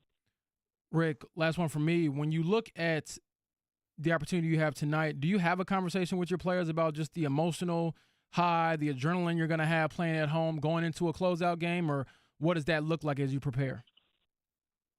Well, with an unusual 6 o'clock start, first of all, anything you guys can do to spread the word and make sure that people know that the game's an hour earlier, that's very important to us. As for talking about, what possibilities are there, what may or may not happen, I always feel like it's more important to be talking about the process of how we need to play the game rather than, the results and with the what if, and what's going to happen if we can do this, that, or the other. It's so much about process. And in Game 4, we needed to play with more presence. We needed to play with more intensity. The ball needed to move better. We needed to be more efficient with it, and our rebounding needed to be better. And we did a lot of those things better in Game 4 than we did in Game 3. And as we head into Game 5, we want to improve on all those things too. Indeed, it'll be 6 o'clock tonight. Again, a fan fest at Bicentennial Plaza before, if you'd like to check that out. But it's 6 o'clock here for Game 5. We appreciate Rick Carlisle's time on this Tuesday morning. Coach, you did bring up just a little bit talking about the draft and, guys that can dribble, pass, and shoot. And I think back to, we've had Bruce Weber on the show a couple of different times, and he was Tyrese Halliburton's U19 coach on a loaded Team USA team back, when Ty was at Iowa State, and he just lauded what Ty kind of meant for that team. I know you were in Dallas when Ty was drafted, but you've spoken how highly you guys thought of him exiting Iowa State. What do you remember about watching him, whether it was Team USA or Iowa State, and kind of translating to the NBA? Well, he was a very unique player, both from the standpoint of style of play. His physical appearance was unique. Very slender, but his length was something that our analytics people in Dallas thought was a really big factor. And, we thought that he was the best player in the draft that year. We tried desperately to get up into the top 12, 11 or 12, whatever it was, to get him. The irony is we ended up having on our team last year, the year before, I think 4 guys they were picked pretty highly in that draft. I mean, Jalen Smith was one, Neesmith was one, Tyrese was one, and I know there's one other one. And so, when you're trying to trade up and you're trying to do this and you're trying to do that, you just can't get any traction with it. I mean, it's frustrating. And then we saw Sacramento, who obviously felt the same way we did. They drafted him, and they already had a couple of point guards. So it was clear that they had the same kind of feeling about him that we did. But I just remember when his name came up as a possibility in a trade in the spring of, or I should say the winter of 22. A lot of us were very excited about it, and fortunately, we were able to get it done, and it turned out to be a great trade for both the Kings and for us. Yeah, Obi Toppin, Jalen Smith, Tyrese Halliburton, Aaron Neesmith, 8, 10, 12, 14, all on the Pacers roster here last year. Coach, we'll end with this. We'll certainly spread the word all morning long. Don't know if you have an opinion or if you want to share an opinion, but nonetheless, do you have any thoughts on those that might be in attendance tonight not wanting to wear the gold shirt? We are big proponents of the you put the damn shirt on. Do you have any thoughts? I don't know. Is there a problem with that? I had not noticed that, but yeah, I mean, if you're coming, if you have a chance to come, please come. We need that place to be as loud and raucous as it can possibly be. That's number one. Number two, yeah, if you got a chance to put the shirt on, please do. If it doesn't fit, maybe you can make a deal with somebody nearby. I don't know. Great idea. Yeah, the more gold, the better. The more noise, the better. These are always very, very difficult games, And so we're going to have to be ready, but we're looking forward to the opportunity. Last one. Are you a count up on the free throw count, or do you prefer the count down, or you just want noise? Yeah, I'm not going to get into that. I mean, our fans are very creative and they're very aware of things, so they can do what they feel is best. But we appreciate them and we need them very much tonight. Noise and gold. Rick Carlisle's bunch has delivered for the home fans a whole lot here this season. They'll hope to do it tonight in closing out the Bucks. Coach, as always, thank you, sir, and we look forward to hopefully chatting next Tuesday. Okay, thanks. That's Rick Carlisle right there on the Payless Liquors hotline. Noise and gold. KB. Noise and gold. At 6 p.m. 6 p.m. tonight. That 6 is p.m. crazy, sharp. man. Like, what were we talking to him in 8 hours? I know they sent the email yesterday, 4:15, Rick Carlisle, 4:30, Doc Rivers. I was like, damn, that is early. Yeah, I'm like, is everybody out of school yet? You know what I mean? But it should be a big, packed out crowd regardless, because such a big game, such a big moment, and we have opportunity to close it out at home. I mean, who wouldn't want to be in that building? I know some people in our YouTube chat were saying they were going. Others I saw yesterday were, in real life were saying they were going. So excited for that atmosphere for sure. I'm a little embarrassed to share something with you, and I will here in a few minutes, on something that I did yesterday. Again, I'm not super proud of it, but I will share it nonetheless. But a couple things that Rick just said there. First off, I want to go back to Aaron Nesmith. And, this just shows you how big of an idiot I am. I just stereotyped him coming out of Vanderbilt. I was like, Vanderbilt strikes me as some soft school. He's just a shooter. He's probably not going to be tough enough. He's not going to be a two-way guy. And I couldn't have been more dead wrong. Just absolutely dead wrong on Aaron Nesmith. Mark, clip that and send it to Aaron Nesmith before tonight's game. Well, yeah, I mean, I'm glad I never sent it to him, maybe because I interpreted that my buddy Jack Lupo, who played baseball there, is very soft. But he is just tough as hell. Like, he gives me some Michael Pittman Jr. toughness vibes. Yeah, I can see that. I mean, is that a little stretch, or is that? I mean, obviously different sports. But do you follow that at all? I follow it because like both those dudes would just dive across the middle. Yeah. To try and come up with a 3rd and 6, and I don't think that everybody on the Colts roster would do that. I don't think everybody on the Pacers roster would do that. This was probably over a month ago at this point. It was in the regular season for sure when I threw a question at Rick, and I was like, man, Aaron Nesmith gets hit in the face every game. And he's like, yeah, because he's always in the mix, and that's because of how his mentality is. If you think about how he plays defense, how he dives loose balls, how he plays, on the offensive end, driving to the basket, the guy is not afraid of contact at all. And honestly, he kind of reminds you that basketball is a contact sport. He plays with force, as Rick Carlisle likes to use all the time. Force is his buzzword often for his team in those moments, and Aaron Nesmith kind of leads that charge. And, again, it's really cool to see because I will remember I could say it now, but I was in Vegas, and I got a tip, and it was like a big deal that I broke this story that Aaron Nesmith is playing in the summer league game for the Pacers. Everyone was freaking out. I got a couple hundred likes on Twitter. It was like, wow, this is a big deal.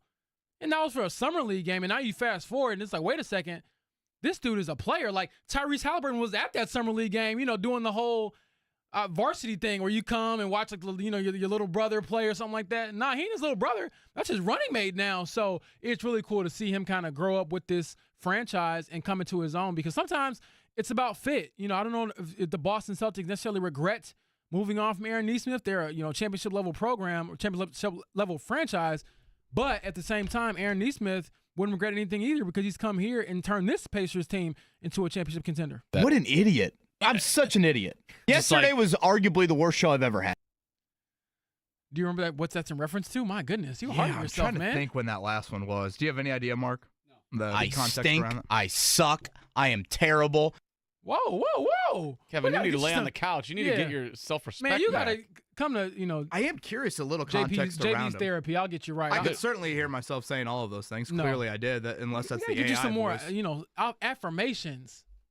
No, I'm the AI beautiful, voice I'm is smart, kind of a jerk. I'm kind. From Jason Hammer. Greg here. I will make every effort to squeeze my 4XL torso into one of the XL gold out shirts. They're all XL, right? Respect. Like, yeah, they throw them all out there. I'm pretty sure they're all XL. I think they should go XL large every other. Am so? I wrong on that? If we did a 17,000 person, I mean, 6 o'clock tonight, we're gonna have some kids in the building. I hear that, but at the same Have time, one I'm of thinking them. about efficiency, and it's just like Just every other 9,000. How many seats are in there? 18,000, 17,000. 8,500 XLs, 8,500 Ls. I think we've got some gold shirts from like a year or two ago. And so like when my daughters have like a sports day at school, they'll wear that, but we have to use like hair ties to tie them up because they're humongous on them. Gosh, Maddie was so appalled at me. Last week I went to, was game one. Game one was on a weekend day, right? Was that like a Saturday? Yeah, I think that's right. It was. I rocked my gold out shirt to the Children's Museum, and it was so wrinkly. Maddie was so appalled. I go, have you seen what some of the people rock at the Children's Museum? I'm going to be one of the more well-dressed individuals there. I mean, that's true. And it's the gold out on a Saturday of a 1 o'clock game. I was giving high fives to other dads wearing Pacer gear. It was great. Your shirt's as wrinkly as mine. Oh, let's go have a beer. Man, you talk about. Did you guys think Rick was going to answer the countdown or count up? I was waiting for you to ask about I honestly Cleveland. think that if he could jump through the phone, he probably would wave a finger at you like, "Yep, don't try me." Yeah. If we don't get him next Tuesday for whatever reason, you can blame me solely. No. If we don't get him next Tuesday, it's because they didn't handle their business. So no, we will certainly be getting them next Tuesday. I can Yep. guarantee you that. Pacers Cavs coming up here in round 2 after they take care of business tonight. I did think the Halliburton draft answer was interesting. We probably should get to that here in a little bit because you go back to that draft. That was the Anthony Edwards draft. Now, of course, James Wiseman went 2, but that was a draft where Dallas was about a handful of picks behind Indiana, and they ended up taking, I think it was, is Josh Green, is he the Australian kid? I'm trying to look right now. I think he was like 16 or yes, 17. He went 18 to the 18. Mavs. But yeah, it's kind of funny to look back on that and then how, Rick's career is Dude, obviously. I'm looking at this draft. If you redraft this class, the only person you're taking over Tyrese is Anthony Edwards. Yeah. LaMelo Ball's in there. He's not better than Tyrese. Late in round 1 was Maxey, right? I'm looking now. I was still like Halliburton above him, but Maxey obviously has been a very good player. Yes, 21. In the NBA as well. Much more on that. My embarrassment that I will share here coming up in a few. Let's hit a morning checkdown. The Morning Checkdown, brought to you by Butler Bulldogs Basketball. 2025-26 season tickets are on sale now. Registration for iconic Hinkle Fieldhouse premium seats runs through May 31st. Don't miss Hinkle Magic. Visit butlersports.com/buy tickets. Let's start elsewhere in the association from last night. It was an absolute beatdown on South Beach, which has been par for the course really in this series. The Cavs absolutely dismantle the Heat in Game 4. That is a sweep. Is that our lone sweep? I guess the Thunder Grizz, right? Yeah, they did sweep as well. So both the 1 seeds taking care of business. And then Game 2 last night, James, it was an outstanding one. Jimmy Butler was Jimmy Butler bouncing back from that injury, and the Warriors are up 3-1 as the 7 seed over the Rockets. They're just going to be there every year, huh? Every single year. Every time I think the Warriors are dead, they just resurrect from the grave. Right now, we're looking at what, a 7-6 matchup? If the T-Wolves can, if both of these teams can, and I do think protect that their 3-1 the lead. Wolves and the Warriors will close it out. So again, Wolves up 3-1, Warriors up 3-1 as well. Tonight, as Rick Carlisle said, 6 o'clock inside of Gamebridge Fieldhouse. Just to remind everybody from a TV viewing standpoint, this will be just like Game 2 was for this series. So that is an NBA TV blackout here locally. You can stream it on FanDuel for $6 and I think 95 cents. Or if you watched Pacer games during the regular season, it will be just like you consume them during that time, available on the FanDuel network with Chris, Quinn, and JJ. So 6 o'clock tonight. I believe if Game 6 is to happen, it would be Friday, but I am not expecting that. I've made it clear I think the Pacers roll tonight. You guys have any more skepticism than I do? I have a little bit, just because they still have Giannis and he could go for 40 or 50, but at the same time, where are the other points coming from? So I'll probably lean more towards UKB. I think the Lillard injury, I think it's beyond decimated. It broke him. Yeah. And again, ball handling I think will be an issue for them tonight, and the Pacers need to test that with their depth at picking up full court. The Reds are the best team in Major League Baseball. Don't look now, but here come the Red Legs. It's about time Mark found that audio. He found every other piece of audio of just me dismantling myself here. So thank you, Mark, for finally was Getting deep in to the that. archives. Day 3 of Fever training camp will be today. Media day coming up tomorrow. James, the starting 5, there's no real debate with that group, right? No, I believe it is, help me if I'm wrong, Caitlin, Kelsey, Natasha Howard, Aaliyah Boston, and Lexi Hull. I think those are DeWanna Bonner, right? I'm For sorry. Lexi Hall? yes, DeWanna Bonner Yeah. over Lexi Hull. So, yeah, that would make sense to me as the starting 5. Again, end-of-game situations, certainly Lexi Hall, Sophie Cunningham. Yesterday we were over there. Sydney Colson was getting a little bit of action there. I'll tell you late. what, Lexi Hull off the bench as the 3-and-D is nice. She Yes. took a huge step forward last season. So That second half team, of the year, she was yeah, we'll see if they got some depth like the Pacers. a huge spark in kind of turning things around. Again, IndyCar back on the road course. That would be Barber Motorsports coming up this weekend. That is Sunday. I think it's 1:30 the start time there in Alabama, and we do have the running of the Kentucky Derby. Hopefully weather cooperates for them. I know it's going to be dicey here the next couple of days in the Midwest. Hopefully it clears out in time for the Oaks and the Derby this weekend. On the other side, I'm embarrassed to admit it, but I will. We'll share that next.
You're listening to the Fan Morning Show on Sports Radio 93.5 and 107.5 The Fan.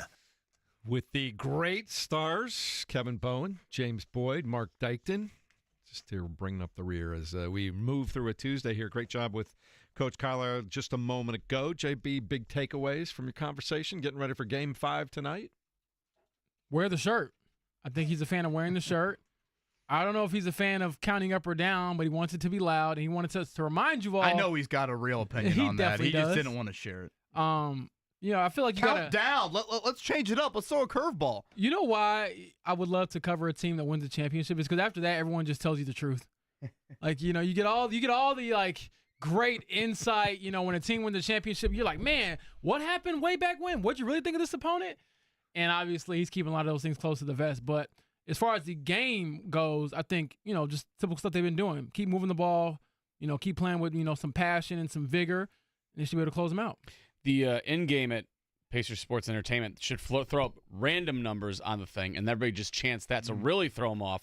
Like 1, 2, 7, 14, 85. Pi, maybe really pi throw up there. Yeah, 3.14. Let's go. Little Sandals Resort ad, chant Cancun on 3. I think we get pretty creative tonight. You're big on the Sandals Resort. You're ready to go. Yeah, I am.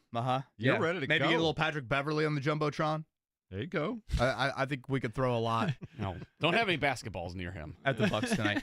Can I share my embarrassment?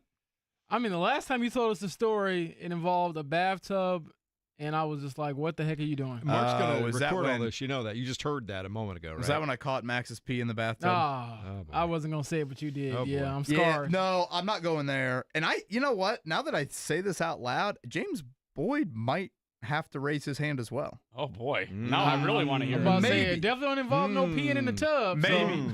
I don't want to put it. Pipes, James. I don't want to act like, I know James' every move, but he might be in the same boat as me. And? Guys, I clicked on a 2026 mock draft. Already? Yeah, I'm definitely not that sicko. No, you're on your own with this. Yeah, no, you're a sicko. I told you. I clicked on it, and I scrolled through all. How much time did we spend 32 Wow. Yeah. You know what? All of them. We probably have one out at the Athletic. And guys, let me tell you about this mock draft. Would you like to know? Yeah. Okay. You've spent the time. Arch Manning going 1 overall. Everybody expects that. Guys, 5 quarterbacks in this mock draft. You're a sicko. And one of the 5, the quarterback in Indiana. I'm going to guess our audience probably can't even name who the quarterback. I can't name the quarterback right now at Indiana. At Indiana is. Can you? Fernando Mendoza going 27 overall to the LA Rams. Was he the Cal kid? The Cal transfer. Yeah. So the mock draft had the South Carolina quarterback, who I actually did watch late in the year, Sellers, dual threat kid, going 2. Drew Aller, who I think is Will Levis 2.0, the Penn State quarterback, going number 5. Did not have the Colts taking a quarterback. Had the Colts going Alabama offensive tackle, Caden Proctor, at number 8. Probably not a good thing that they have the Colts drafting number 8. And then Brett Nussmeier, the LSU quarterback, going 16 overall. So I am embarrassed to share that I did click and I scrolled. Ugh. They don't even have all of their draft picks around the league signed, ready to go yet. He's already looking ahead to next year. James, I thought better of you, man. You haven't Thought clicked better on of one me? yet? Wait, you just Come on. You're raking yourself over the coals, and then you're mad at him Come for not being on. there with you. Nah, growing Get up. into the foxhole with me, brother. No, I ain't no foxhole, no Gosh. nothing. This is the How are we conversation supposed you to have with your bond and parents. build chemistry on the show when you're just leaving me on an island? Mark- You guys rolled in yesterday, dead ass tired from 4 days of draft talk, and then you're the sick bastard that's looking ahead a year from now. He's I can't wait to weird. do this all over again. I'm like, give me that needle. You see Come what here. happens the moment that the Pacers aren't playing on TV and Scratching he's my got neck. some free I'm time. That's it. All disgusting. I'm saying is, I'm here I can for hear it, my though. mama I now. appreciate it. If your friend jump off a bridge, you gonna jump with him? I thought you were. Oh no, I'm not. He's Shout out pushing you. to Notre Dame running back Jeremiah Love, 14 overall to the Dallas Cowboys. We're giving a shout out to. Kevin, oh my gosh. I like that. Settle a lot. down just a little bit. Kevin, Lord have can you send me mercy. the link? Look at that. No, don't send Jeff's me no. coming to the foxhole with me. I'm starting to get No, curious. Look at that. You send me that. Now I'm I'm starting to blocking get you. curious. No, don't send me nothing. James, do you know why your colleague Dane Brugler wasn't super high on the Colts draft. He had them pretty low. Like he ranked the drafts 1 to 32. I want to say he had them 27 overall. I do want to get his thoughts on that at some point. Maybe we can catch up with Dane. He wasn't high on the Wally pick specifically, the third round pick out of Minnesota. I think that might have been the reason why they maybe dropped to, what was it, 22 or something like that, or the 32 rankings? 27. Or 27th. Wow. Yeah. But yeah, I haven't had a chance to talk to him. And honestly, in the piece, he didn't explain it. I don't think it kind of was just like a summary of the decisions. But I mean, we all have opinions on this stuff, and then we'll see how it goes down the line. Got some news coming out of Gainbridge.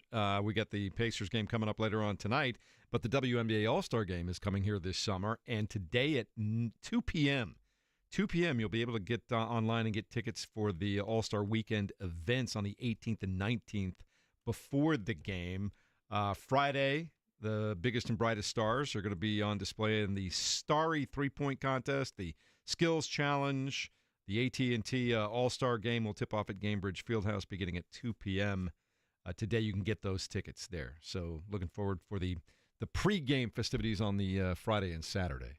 Yeah, I'll be working a lot that weekend for sure because it's All-Star Weekend. Got to enjoy it. Never know when your shooter's going to have it again. And obviously with the Caitlin factor being involved, it's going to be a lot of fun. Kevin, do the bowling pins again. Didn't you do that at halftime with Jake? I did, yeah. And that was tore a muscle. I think that's where honestly my back pain started. Was from that. You got hurt. It's a different motion than golf. Have you ever seen this video, James? I've seen. Is this your header on Twitter or one of? Oh yeah, I think it is my picture header. Yeah. Nice. I haven't Mark, seen the video. we need to tweet that out from the show account. Yesterday we tweeted out the video of us lighting the cake on fire. Thank you to the Fever. Now you know that cake was delicious. The Fever motto here in 2025. But yeah, Jake Query and I did a bowling and boomer. Slungshot me? I don't know what the past tense is of that. And I got a strike. He rolled you. Thanks to this wingspan. He rolled you. That's what an looking athlete. At 2026 it's like mock Michael drafts Phelps right there. Produced me to be that effective of a bowler. Much better than my performance in the knockout of the halftime show a couple years later. I like it. I like it all. Anyway, tickets on sale, WNBAAllStar2025.com. You can do that at 2 p.m. What do you think? You think any wrinkle with that All-Star weekend? Last year, just how the calendar worked out, I thought it was really cool. You got the Team USA against the WNBA All-Stars. WNBA All-Stars won. Caitlin Clark, Leah Boston Company. Obviously, you can't do that wrinkle every 4 years, but I don't know. What wrinkle I want. Will we get like a Caitlin Clark? I don't know. I mean, we got Steph and Sabrina Ionescu over at Lucas Oil a couple years ago. Will you get Halliburton versus Caitlin Clark in a three-point contest? I want Steph. Steph against Caitlin Clark? Steph. Come on down. All right. I was going a little local angle, but certainly Steph has I want to see the best shooters in the world go at it. Okay. Against Caitlin Clark, I assume? Yeah. I mean, why not? I thought Sabrina Ionescu's effort was a hell of an effort inside of Lucas Oil Stadium a couple years ago. Steph had to really shoot. That was the best win that one. event of the weekend. Yes. I mean, it was electric, and she did not give him that. And then it's like he's just the inevitable king of the three and got it done. But yes, I would love to see Steph return the favor. Sabrina obviously went out there for NBA All-Star Weekend. Steph, I know you're an ambassador for women's sports. Come on down, brother, and get these threes up. Yeah. Also, Scotty doing some work during the break. Did you find that picture, Mark? We were. Yeah, it's out going there. to be great. It's in the ether. You were so quick on finding these things. Yes, I do remember. My goodness, the intensity on your face. Marcus tweeted out the picture from the bowling. I like that. I like that. Oh my gosh. That was during a COVID halftime show. The dedication. I can see the wingspan, KB. I'm gonna find the video. With the Born Ready shirt.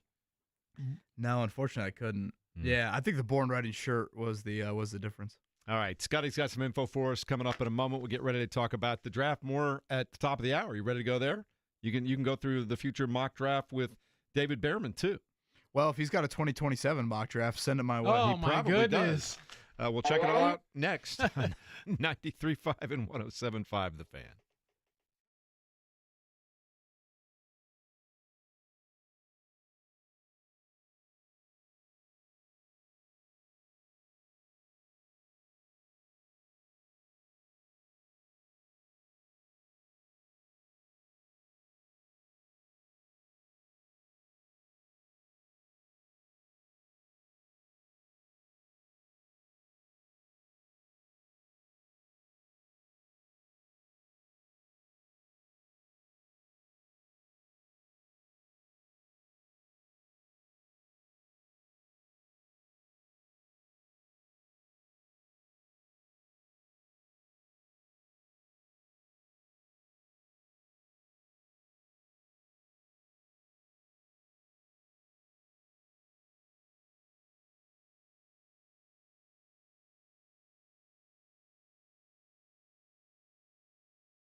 To the Fan Morning Show on Sports Radio 93.5 and 107.5 The Fan.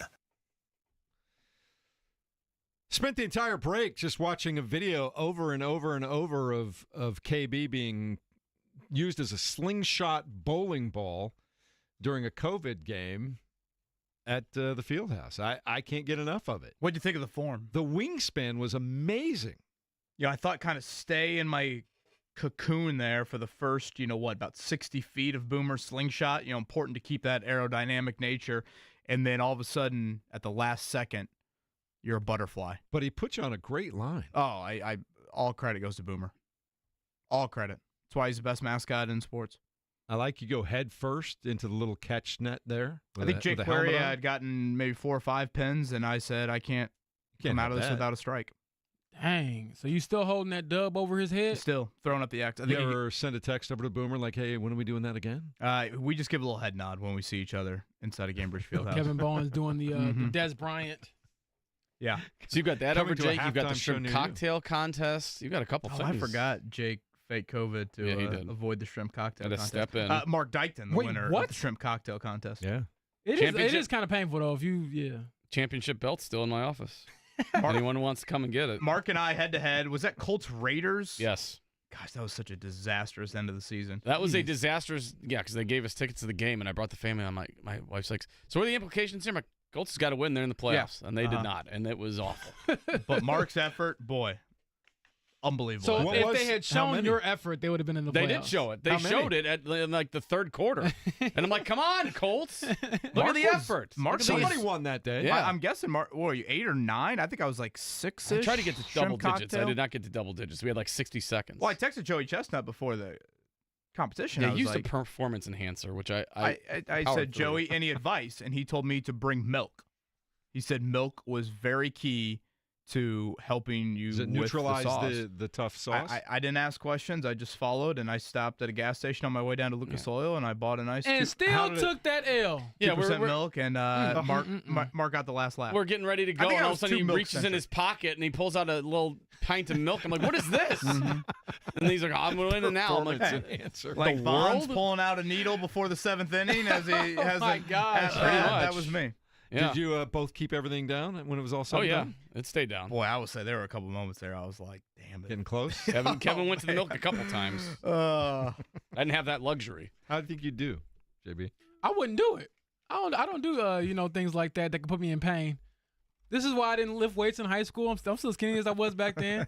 I was the guy in my weights class who would be the greatest spotter in the world, and I would always get yelled at like, James, you ain't lifted today, and I'm like, why am I doing voluntary pain? I don't like this. So, yeah, I was. And then it was at like the first period of the day. You walk in, and it's like 7:05. All right, you're deadlifting today. No, I'm not. Is there anything worse than first period gym? What about sprints in basketball? Yeah, Lines, I ran. I'm talking about actual lifting of weights. No, I'm not doing that. But shout out to all the people who do. Respect. First period gym, that was a kick in the you-know-what. You're all sweaty the rest of the day. Yeah. You feel disgusting. Yeah. I'd love to have had gym 7 periods in a row. Let's go. All day long. You wouldn't have graduated, so we had to. You would have been the gym teacher then. It's the Fan Morning Show, 93.5, 107.5, The Fan. I think, Kevin, you're due for some kind of in-between quarters, halftime appearance soon, I think.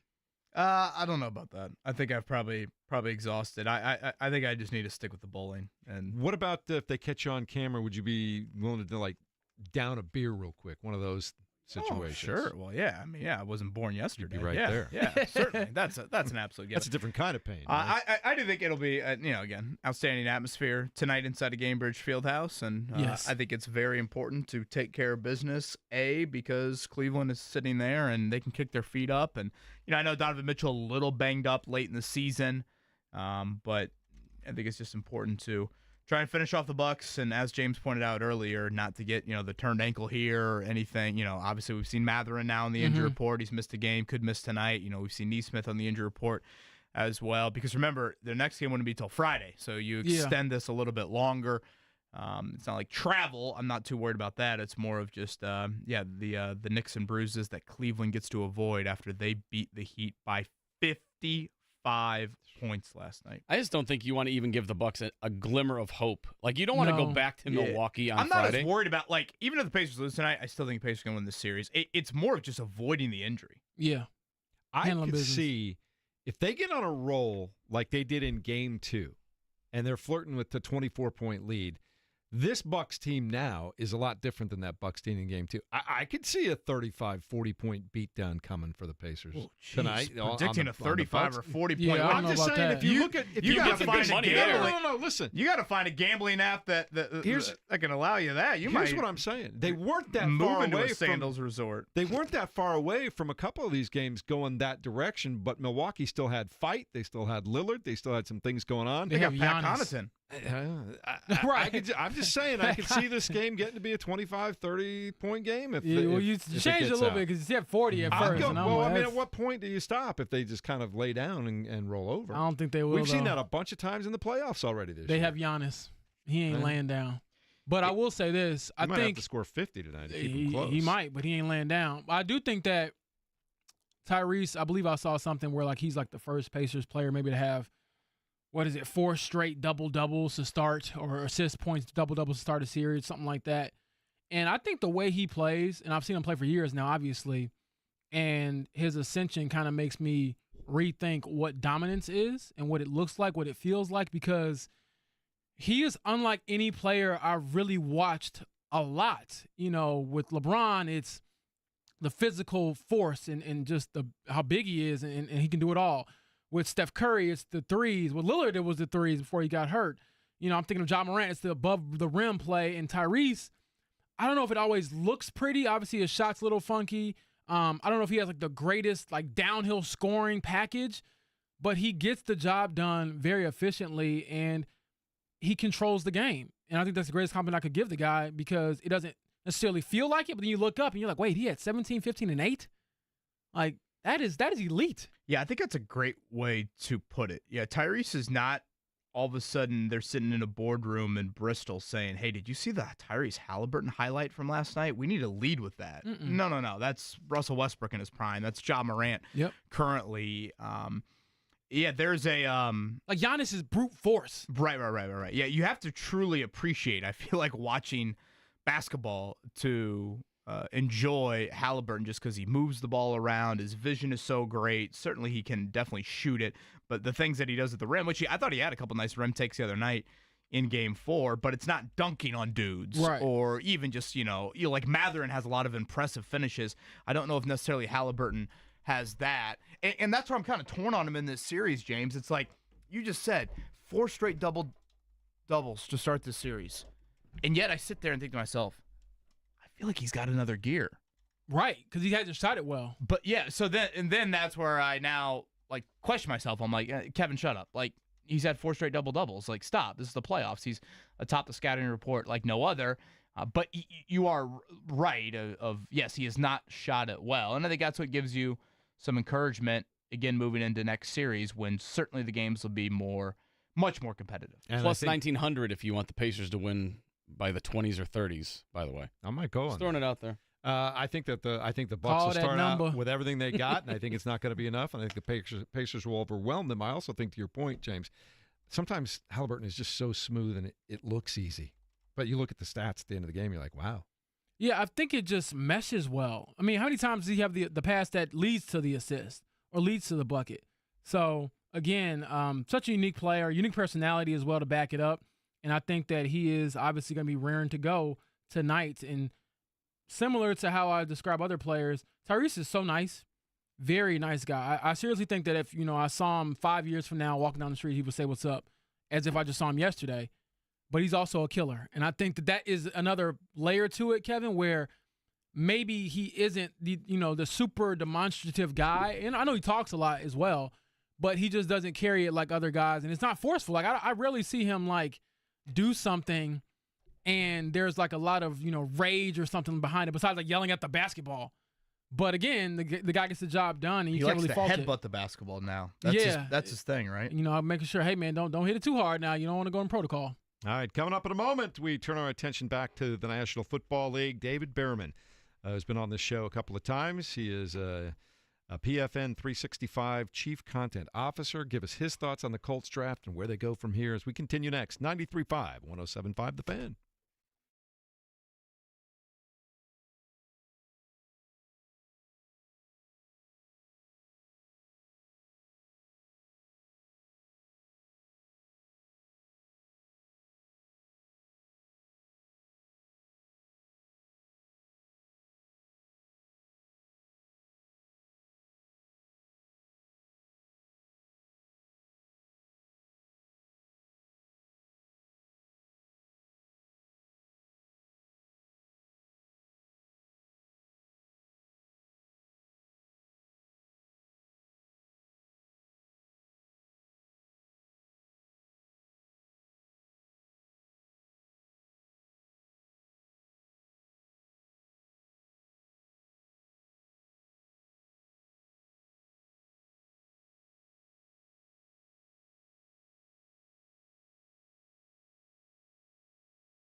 You're listening to the Fan Morning Show on Sports Radio 93.5 and 107.5 The Fan. Did I hear you rapping? This is the greatest song of all time. International Players Anthem. You were giving it up during the break. Oh, yeah, I can rap this word for word. I'm playing it at my wedding. Are you going to rap at your wedding, too? Hey, I'll rap this. Yes, I will. We might have to get in on that. We're still talking about the NFL draft completed over the weekend. The Colts, depending on who you talk to, Dane Brugler didn't like them all that much. Ranked them 27th. Other people have liked what they have done. Generally, we wanted to get the thoughts of our next guest, David Behrman, who joins us and has done so repeatedly in the last couple of weeks here, the Chief Content Officer of PFN 365. Thanks for being here, David. We appreciate you joining us on the Payless Liquors hotline. We'll start right off there. How would you grade the Colts draft this past weekend? Well, Pro Football Network gave it a C. And listen, guys, it's not for the lack of good players. I thought the Colts got good players. I'm just not sure they filled the needs that they had, especially on the offensive line where they waited until the fourth round. We talked a week or two ago when I was on about Tyler Warren being a home run pick. I think it was the most obvious pick in the entire draft. I'm actually surprised teams above them didn't try to force the Colts to give up a draft pick or two, trade up, but the Colts got their guy and they got him in the spot they got him. I thought they did a good job in the second round in adding some depth in terms of the edge position, a steady edge rusher and Tumalua. But I did think they ignored the offensive line to the point where the grid drops to. We had it between a B- and a C, settled on a C, just because they didn't fill that offensive line position. But the players they got across the board were pretty solid and good players. I have really no issues with any of the guys they actually got. David, were you surprised the Bears went Colston Loveland at 10 over Tyler Warren?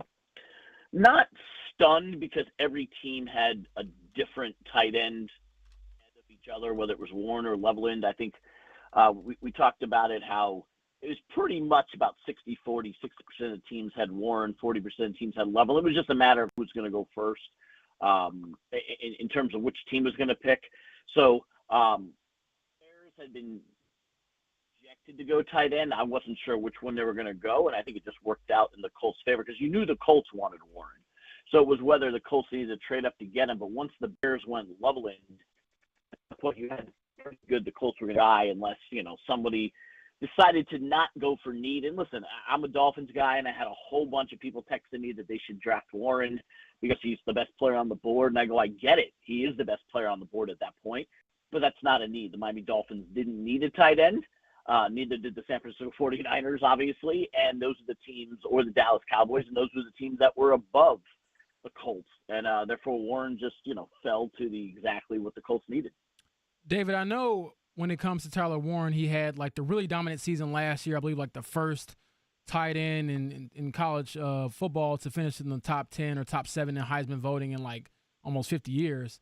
But at the same time, maybe why didn't he get more of a knock for having one great season? Was it because he had a little bit of production before that? Or how do you view his college career where he had the one big season, but maybe didn't have the sustained, production as some other prospects? Well, I mean, he's still a guy who's projected in the top 10. And I know he went 14 instead of 10. He was the second tight end off the board. Most teams aren't going to take a tight end that early. Obviously, Kyle Pitts went much earlier a few years ago, but hasn't worked out for the Falcons. I think with Warren, what I like the most is his versatility. He can run, he can catch, he can get the seam route. You can line him up in the backfield, line him up wide, line him up tight. But he had that one really, really good year, so that probably made some people think, how consistent is this? He played in a really good system at Penn State. How's he going to do in the NFL with not necessarily the best quarterback room in the world there in Indianapolis? But I think he does give you a safe dynamic that Anthony Richardson or Daniel Jones can just dump off to if they need to. Yeah, David Behrman with us here. You can find his work, Pro Football Network. We're talking the Colts in the NFL draft as a whole. David, I know you said you guys in general a C for the Colts grade-wise, a little bit more of lack of addressing needs than anything. Let's go to the AFC South. Certainly some fireworks with Jacksonville and what they did draft-wise. Obviously, Tennessee, Cam Ward. Houston traded out of round 1 before concentrating on the offense. Anything stand out to you about the AFC South as a whole? Oh, I think Jacksonville, obviously, like you said, they started off the fireworks. They give up a lot. And at the end of the day, if it works out for Jacksonville, wonderful. They got their up a lot in the future and mortgage that. I did think with Houston still, after an offseason where they neglected the offensive line and gave away their offensive line parts like Laramie Tunsil, still waited until the back end of the second round where they had to trade back in to get an offensive lineman. I was kind of surprised that they traded out of the first round, even though they got a good trade to trade out. And then when they had their first pick of the second round, they didn't go offensive line. It just seems to me that there's something I'm missing in Houston where they think what they have, which right now are just a bunch of old veteran parts out there with cast-offs of their teams. And listen, the Miami Dolphins have played this game for long enough on the offensive line that you just go get random cast-offs from other teams. It doesn't work unless you invest in it. So to me, the most surprising part was Houston waiting as long as they did to address the offensive line. And I don't think anybody saw the Jacksonville trade coming where it was. And listen, they were going to get a good pick anywhere up there, but I don't think anybody thought they were going to end up with what they did. And in terms of Travis Hunter. And as for Tennessee, listen, I like what Tennessee did, but it's hard to argue when you get the number one pick in the draft. You're going to like it. My only concern is everybody's just saying, hey, Cam Ward's the best QB in the draft. He's going to go one, but no one's actually stopping and thinking, is he actually good? Just because he's better than the others. Cam Ward would be about the fifth or sixth quarterback off the board in any other draft. So no one's saying, oh, it's an automatic home run. The Titans got their guy. He wouldn't be their guy if this was 2024. So I'm giving a little bit pause. I like Cam Ward, but I always say where there's smoke, there's fire. And this guy's been on multiple teams and didn't succeed until last year. We all know quarterback is the situation to watch in Indianapolis, David, and clearly Chris Ballard feels like he's got 2 lottery tickets. He's hoping for a development after a full season of health, off season of health for Anthony Richardson, and they're hoping that maybe we see Daniel Jones. Could he be the next Sam Darnold type guy that catches fire and leads a team on a run? Of those two, what are you thinking right now? I still think that the reason they got Daniel Jones speaks volumes of what they think of Anthony Richardson. And listen, as a card-carrying alumni of the University of Florida, I saw every single play Anthony Richardson made or didn't make at the University of Florida. At the rumors that he was going to go as early as he was going to go, and what they did, listen, I fully believe in every Gator out there, but I was telling people, screaming from the rooftop, you don't want to take Anthony Richardson with the top 5 pick. Raw talent's great, just not the quarterback right now. And he's shown through 2 years in the NFL that he's not worthy of a top 5 pick now. He's exactly what I said he was going to be. He's a developmental guy. He's raw talent, someone that you have to groom over the years. Will he be a good NFL quarterback? He absolutely might be. He may turn into the next Cam Newton, but he wasn't what he should have been, taking him as number 4 overall pick. Because, listen, it's now year 3. You're not supposed to take till year 3 to groom the number 4 overall pick or have to go get Daniel Jones as a safety net. So I think it's going to be a season-long thing where the minute Anthony Richardson does bad, he gets the early hook, and you get Daniel Jones. Listen, they gave up on him in season 2, him again in season 3, because at that point, he's no different than Anthony Richardson in control of the phone line right there. The way I look at it, and I'm obviously thank you to David Pearman from Pro Football Network, and he does a lot of great work, and I use a lot of his stuff actually for my story, so on the Payless Liquors hotline. But getting back to his point about the quarterbacks, I mean, a lot of this stuff with Anthony, if you go back and read his draft scouting report, it is what we're seeing play out in real time. But on top of that, I just wonder, again, does you kind of having an entire offseason to be healthy, does that reset you? Focusing on your feet, like he said, does that help you? But there's just so many things he has to correct to get better. And then also, you got to stay healthy. I mean, that's the number one thing. I mean, Kevin, you were there. First thing out of Chris Ballard's mouth when we talked about bringing in the competition was not necessarily how he played. It's just that he hasn't played. So we will certainly see. And I think this is going to be an ongoing conversation throughout the season. I know we talked about the QB competition kind of like an off-season thing, but I don't think that either quarterback can feel necessarily safe if they win the job. And, hopefully whoever's, out there playing quarterback, they can make the most with a guy like Tyler Warren, who should make life easier on either guy. Yeah, and I mean, that's why the Riley Leonard draft pick, as much as he needs a whole lot of development as a passer, particularly from the pocket, he also is weirdly like a Richardson injury away from being one play away. Yeah. From being on the field. Weirdly important. Yes, depending on how you look at Jason Bean. What do you make of David Bierman given the letter grade, and again, in general, that letter grade of a C because they didn't address the needs? And he mentioned mainly offensive guard, offensive line. I would probably throw a linebacker as well out of that list. What do you make of that? Yeah, I would probably agree. I mean, it felt like an average draft to me.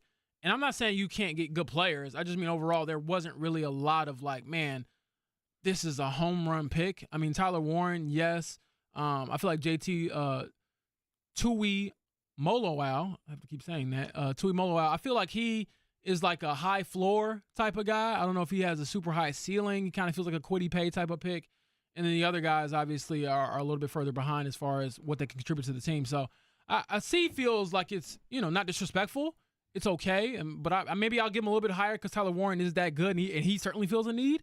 So maybe I go B-, but I'm not upset with it. Yeah, and obviously the ultimate draft grade comes a couple of years from now. If Warren ends up being what he's supposed to be, you get solid production out of your second pick, and a couple of your other guys hit and become every down starters and players that contribute all the time. Then you look back and you go, man, that was a really good draft.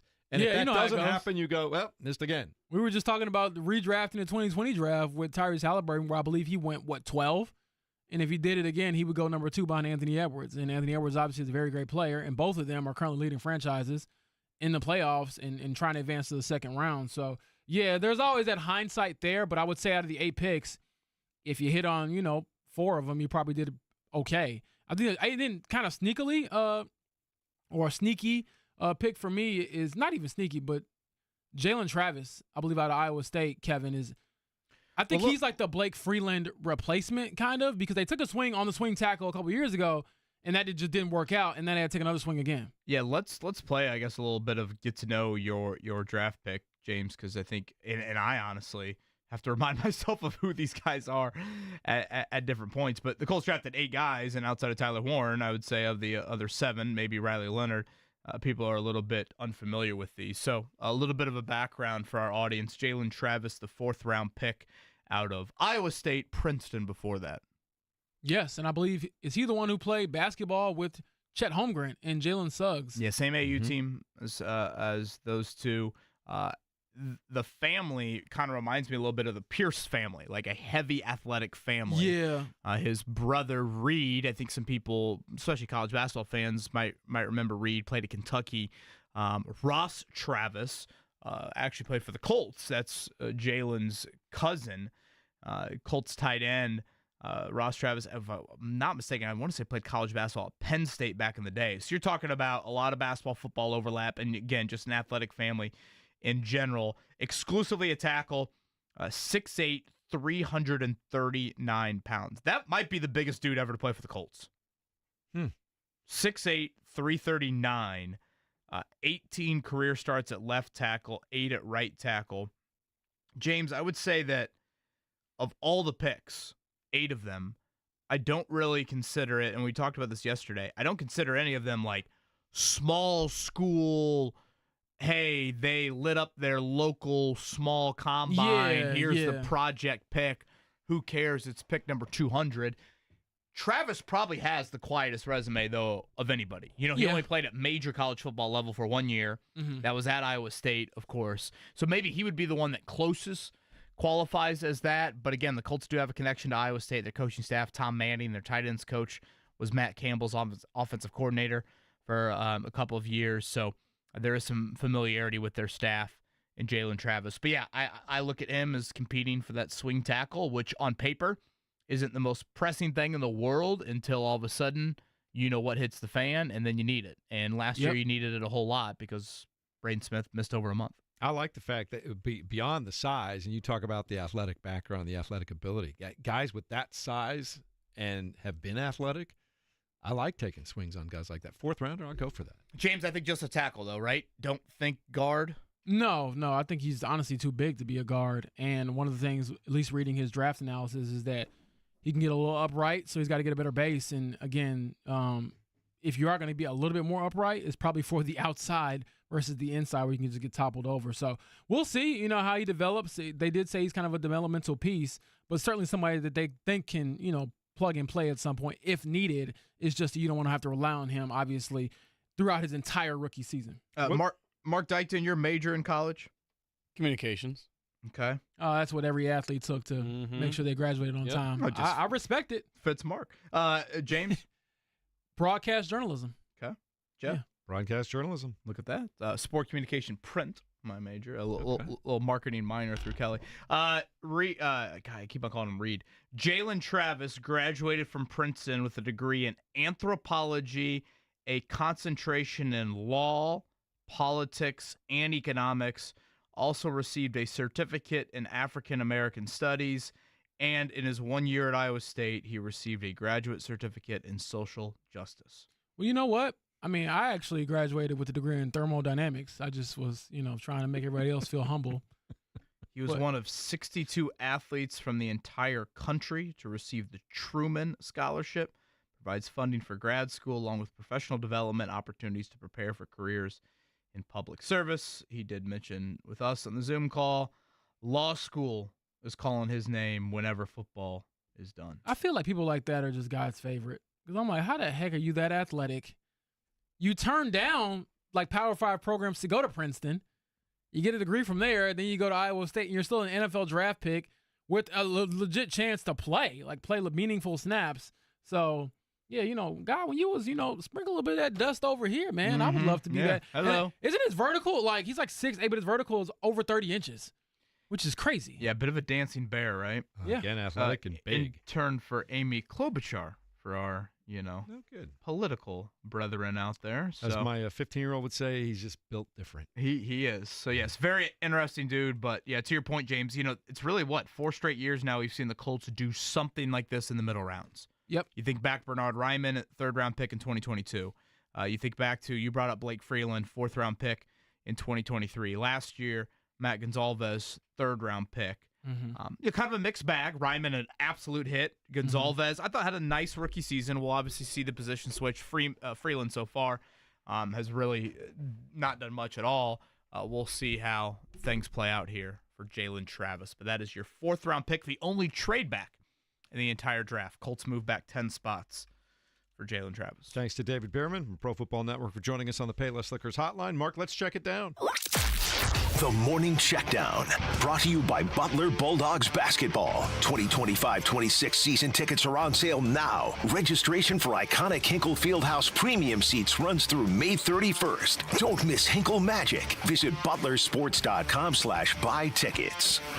Game 5, Eastern Conference First Round Series. Bucks Pacers tonight, 6 p.m. tip over at the Fieldhouse. 5:30 airtime here on The Fan. Coach Carlisle is checked in. Everybody's ready to go. Gold shirts on the back of the seats, waiting for everybody. Anything else on your checklist right now, Kevin? Come with the full court pressure, play to your depth, test Milwaukee, test their ball handling without Lillard, especially in that environment. That, I think, has got to be of utmost importance tonight. Again, Benedict Mathurin questionable as we sit here on Tuesday morning. That is a 6 o'clock tip coming inside of Gamebridge Fieldhouse. And Rick Carlisle would like you to wear the gold shirts. And Mark, be there at 6. Did you clip that? Yeah. Rick Carlisle would like to wear the gold shirts. I want to see their faces in the gold shirts. God, I forgot to ask him about that. But that. I will say this. This was pretty funny when you said, show up in full court pressure. I just picture like the fans showing up and doing defensive slides. We're going to intimidate them before they get off the bus. I want to see the faces of those guys. Where are my diamond pressers? All right, show them over here. All right, last night in the NBA, the playoffs roll on. The Cleveland Cavaliers have brought the Heat's run to an end. 138-83 the final there. They sweep the series 4-0. Donovan Mitchell, 22 points. Can you say that score again? I feel like it's worth repeating. 138-83. A 55-point beatdown, the fourth largest margin of victory in NBA playoff history. I mean, do I really feel sorry for them? They got paid millions, and their punishment is that they have to spend, the rest of the day in Miami. Maybe you don't have to go on a vacation. Do you have to leave the town, Mark? You lose that bad in the playoffs? Yeah, I don't know. If you play in Miami, where do you go on vacation? Because everybody always says, we're going to Miami. It's like, if you're already there. Like, are you allowed to show your face in Miami go after to the a game like Keys, that? I guess? I don't know. Where else you go? Always just one letter away, right? Nikola Jovic had 24 points for the Heat. They needed the other guy. Yeah, they surely did, and a lot more help. Also last night, the Golden State Warriors have taken a 3-1 lead over the Houston Rockets. Warriors win at 109-106. Jimmy Butler, 27 points, 4 key free throws, and a big rebound in the final seconds of that game. The dog is just there. He's just there. He's not even in my league. Man, you see the trash talk he was having with Dylan Brooks? We cannot play that Now, over that was these T.J. airwaves. Warren, right? Mark, Yes. Jimmy Butler, Yep. T.J. Warren. Yeah, that was a fun time.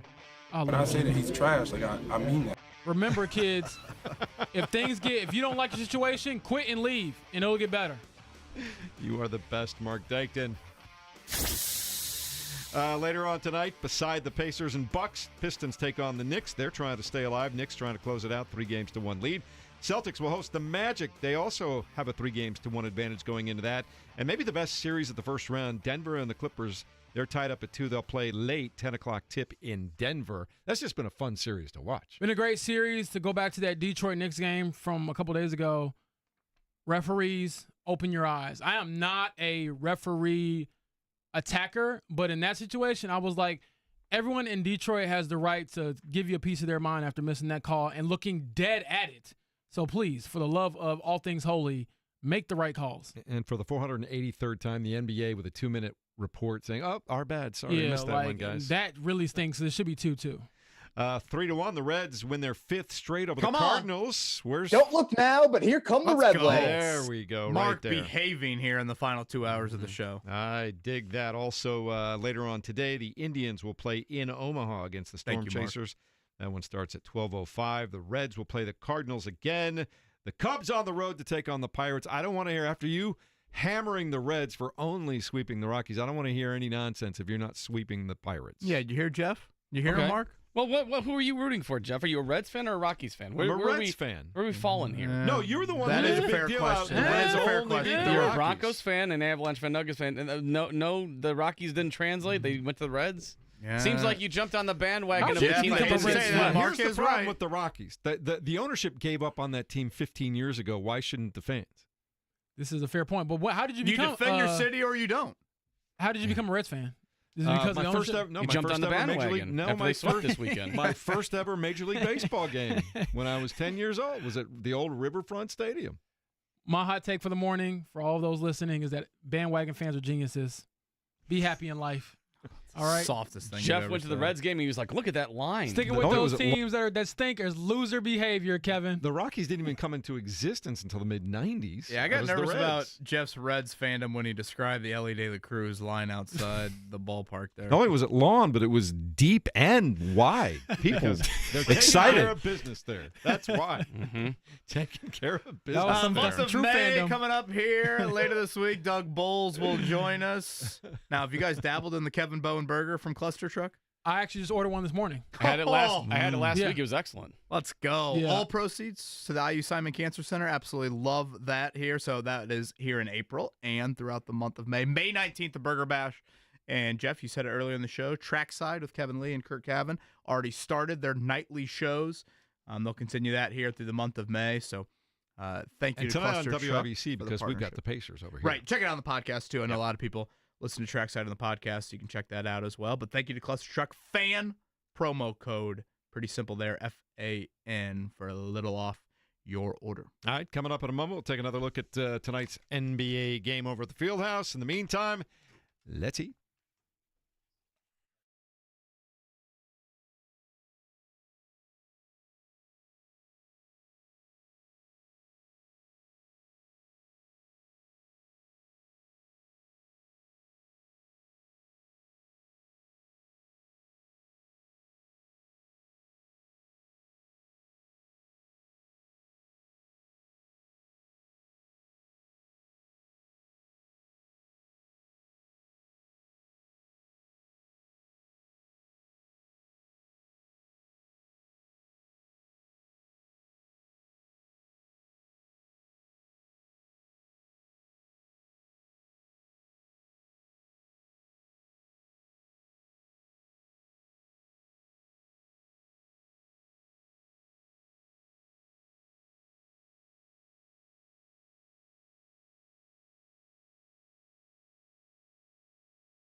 You're listening to the Fan Morning Show on Sports Radio 93.5 and 107.5 The Fan. The cluster truck does not miss. He don't miss. Everything is great. Yeah, always grateful for the meals, and I encourage you all to check out the Kevin Bowen Burger again. And You've got that today, right? yes, I got it today. And the proceeds go where, Kevin? Yes, IU Simon Cancer Center, 20% of all sales of all the burgers. Connor Daly Burger, Jackson Lee Burger as well. Here coming up as we close out April and the month of May. Also wanted to mention this. I know Evan Sherrill, who comes in from Cluster Truck, and we're very grateful for that.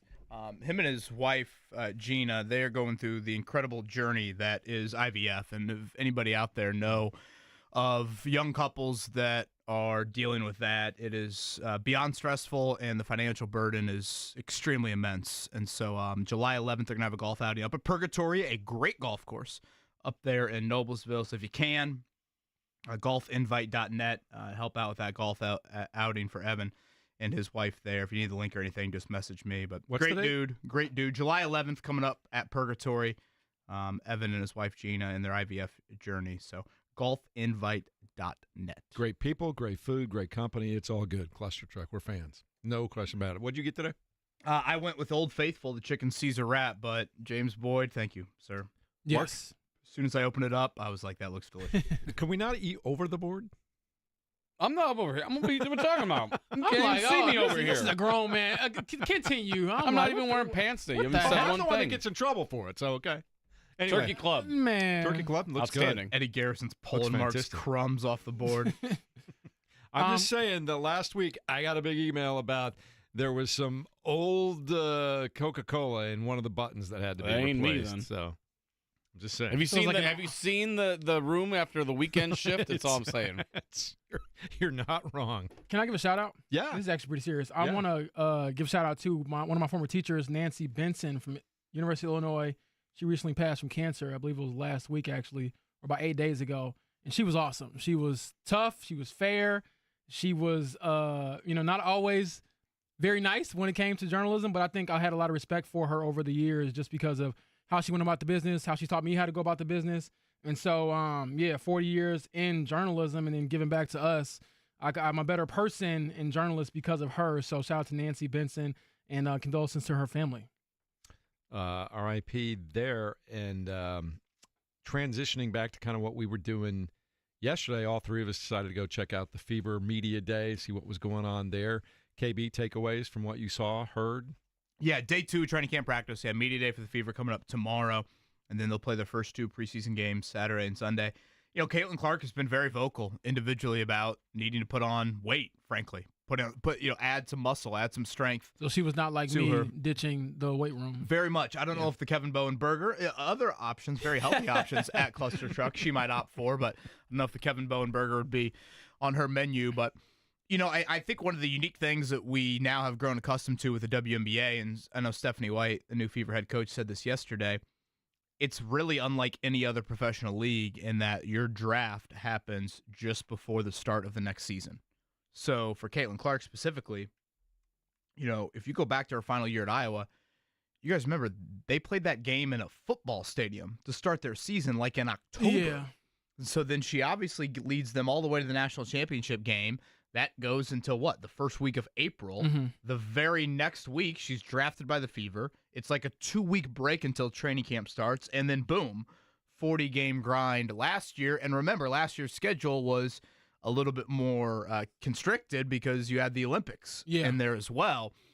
So, Caitlin now has had a 7th-month break from basketball for the first time in a long, long time. And she felt like that at times last season she just wore down, especially late in games. And so she really wanted to put on some strength. And, James, I notice it. I mean, you watch her. Yeah. I'm like, wow, she definitely looks, I would say, stronger, both lower and upper body. And I'm curious how that will aid her, not only over the course of 40-minute games, which hell, she played a lot of 40-minute games last year, but certainly as the season moves along. Yeah, I call it like hand-to-hand combat when it comes to people knocking you off your spot, the hand checks you have to deal with. It's like if you watch some of the greatest scorers, especially when they're like guards, like Kyrie Irving is probably one of the best ones at this. like using your offhand to keep the other person off of you. So if you really want to get in the weeds with this stuff, I think she's going to be better at that because of the strength she's put onto her body. And also, I know there was a smiling Kevin Bowen when Scott Agnes, great question, he asked her, what was like your most enjoyable event beyond basketball this offseason? And she mentioned the Masters and how there are no phones. There is no camera, obviously cameras, but no phones, no texting, no selfies in her face. And she was like, you have to actually talk to people and be in the moment. And the irony is in that, and I felt, partly guilty doing it, but it is my job. But I had like 2 phones in her face, one to record and one to, do the video and one to get the audio. And I was thinking, wow, like that's a burden that I don't necessarily think I would ever fully grasp. And I even asked her last year, first day of training camp, when did you know like your old life was basically dead? Because I'm like, you're never going to go back to being like Caitlin Clark, who can just walk down the street and do whatever you want. And she told me it was like after her junior year, around that time, their first Final Four run, she was like, since then, on campus at that time in Iowa, you can't really be yourself anymore. So this is a new thing for her to kind of figure out. And honestly, I would love to get her thoughts on this, like real candid thoughts. Maybe she doesn't share them, but does she feel more included this time around this year? Because last year, I kind of felt like she was like a bit of a loner because of so much attention. She's got so much pressure. She's trying to win. It wasn't going well. And it's like, I remember that game. It was one game last year where they lost, and she went out and shot on the court. And it was like kind of like sad but poetic because I'm like, man, this girl is just like kind of going through it, and no one can relate to her. But now, Kelsey was saying, hey, I can kind of tell the other people, what the crowds, what to expect, the attention, the autographs. And so we saw some of that joy yesterday at camp. They looked like they were enjoying each other's company yesterday. They were having a good time. You saw the veterans kind of explaining things with smiles on their face to the young people and showing them where to go and what to do. And there was one point when Stephanie White was talking to the group right at the end of practice where she talked about, hey, it's camp. We're all competing, but give each other grace. We're all learning new systems, learning how to play together, learning the new people that are here. So be competitive. Work hard, but give each other grace. And I thought that resonated with them. Yeah, absolutely. I mean, I could talk about this at nauseum. And I mean, I've talked about it with Caitlin. One of the first questions I asked her when she got here to Indianapolis last year was, how do you give yourself grace when you want to win tomorrow, but you got to build something? And the same thing is with Tyrese. I remember looking at him to kind of pivot it back to the Pacers and look ahead to what they're doing tonight. The year that he got traded here, they lost their last 10 games of the season, and he was miserable.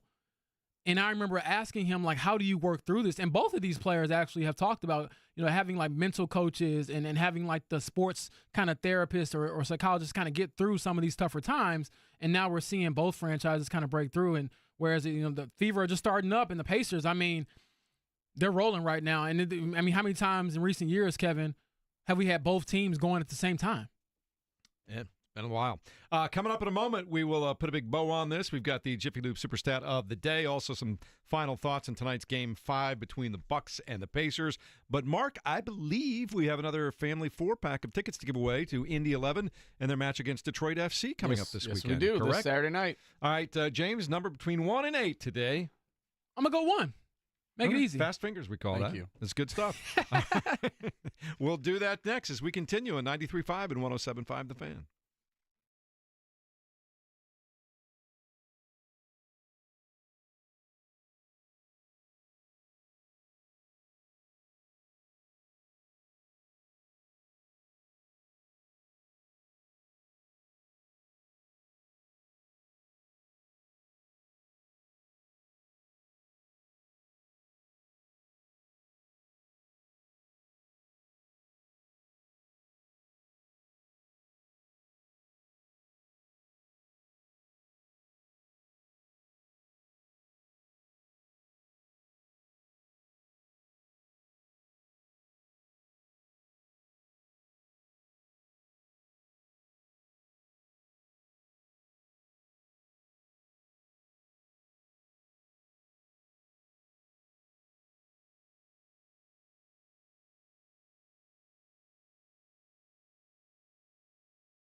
93.5 and 107.5 The Fan.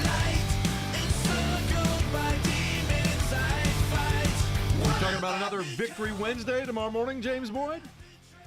We'll see. I mean, I certainly would think so. They're the better team than the Bucs, the Pacers, that is, and so I would expect them to close it out tonight in the Gold Out. I don't know, Kevin. You think the Bucs just go with everything they have right to their dying breath, or do you think, as I do, that the Pacers will take control, Bucs will fight for a minute, and then it'll just snowball? Yeah, I think the Pacers win this comfortably. Biggest spread of the series, so Vegas is kind of leaning in that direction as well. I've talked about it all morning long. The shortest turnaround of any game so far, I think that plays in the advantage of the team that is deeper and wants to pressure, and the Pacers are both of those. And then also what's happened since Game 4. Damian Lillard, of course, tore his Achilles early in that game, so you're putting a lot on the plate of Ryan Rollins and Kevin Porter Jr. I mean, go back to Game 1. That's what we got to go back to.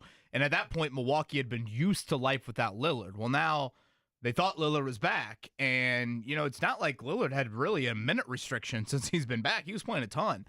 And now they're dealt that as well, not to mention it's 3-1. And,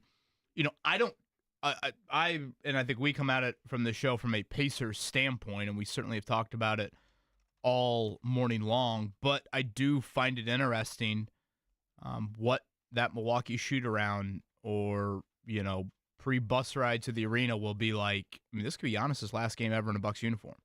And when you talk about stars in the NBA, when you talk about a player that has taken a small market team to the top of the mountaintop, and for him to have played there his entire career and it to potentially be over, boy, can you imagine that? I mean, tonight is a huge night in their franchise. That's just kind of I'm sure if we were doing radio in Milwaukee, it wouldn't be as much about, hey, how do you keep this alive for Game 6? It'd be more like, guys, are we seeing the end? Yeah, I mean, to give you a bit of perspective as the listeners, if you're a writer on the Milwaukee Bucks beat, you probably already have your season dissertation written, and as soon as that buzzer sounds, you're hitting publish, and then here's what does it mean for Giannis and the franchise story, because that's the question everyone will want to answer. And honestly, Kevin, I'll go to the game tonight.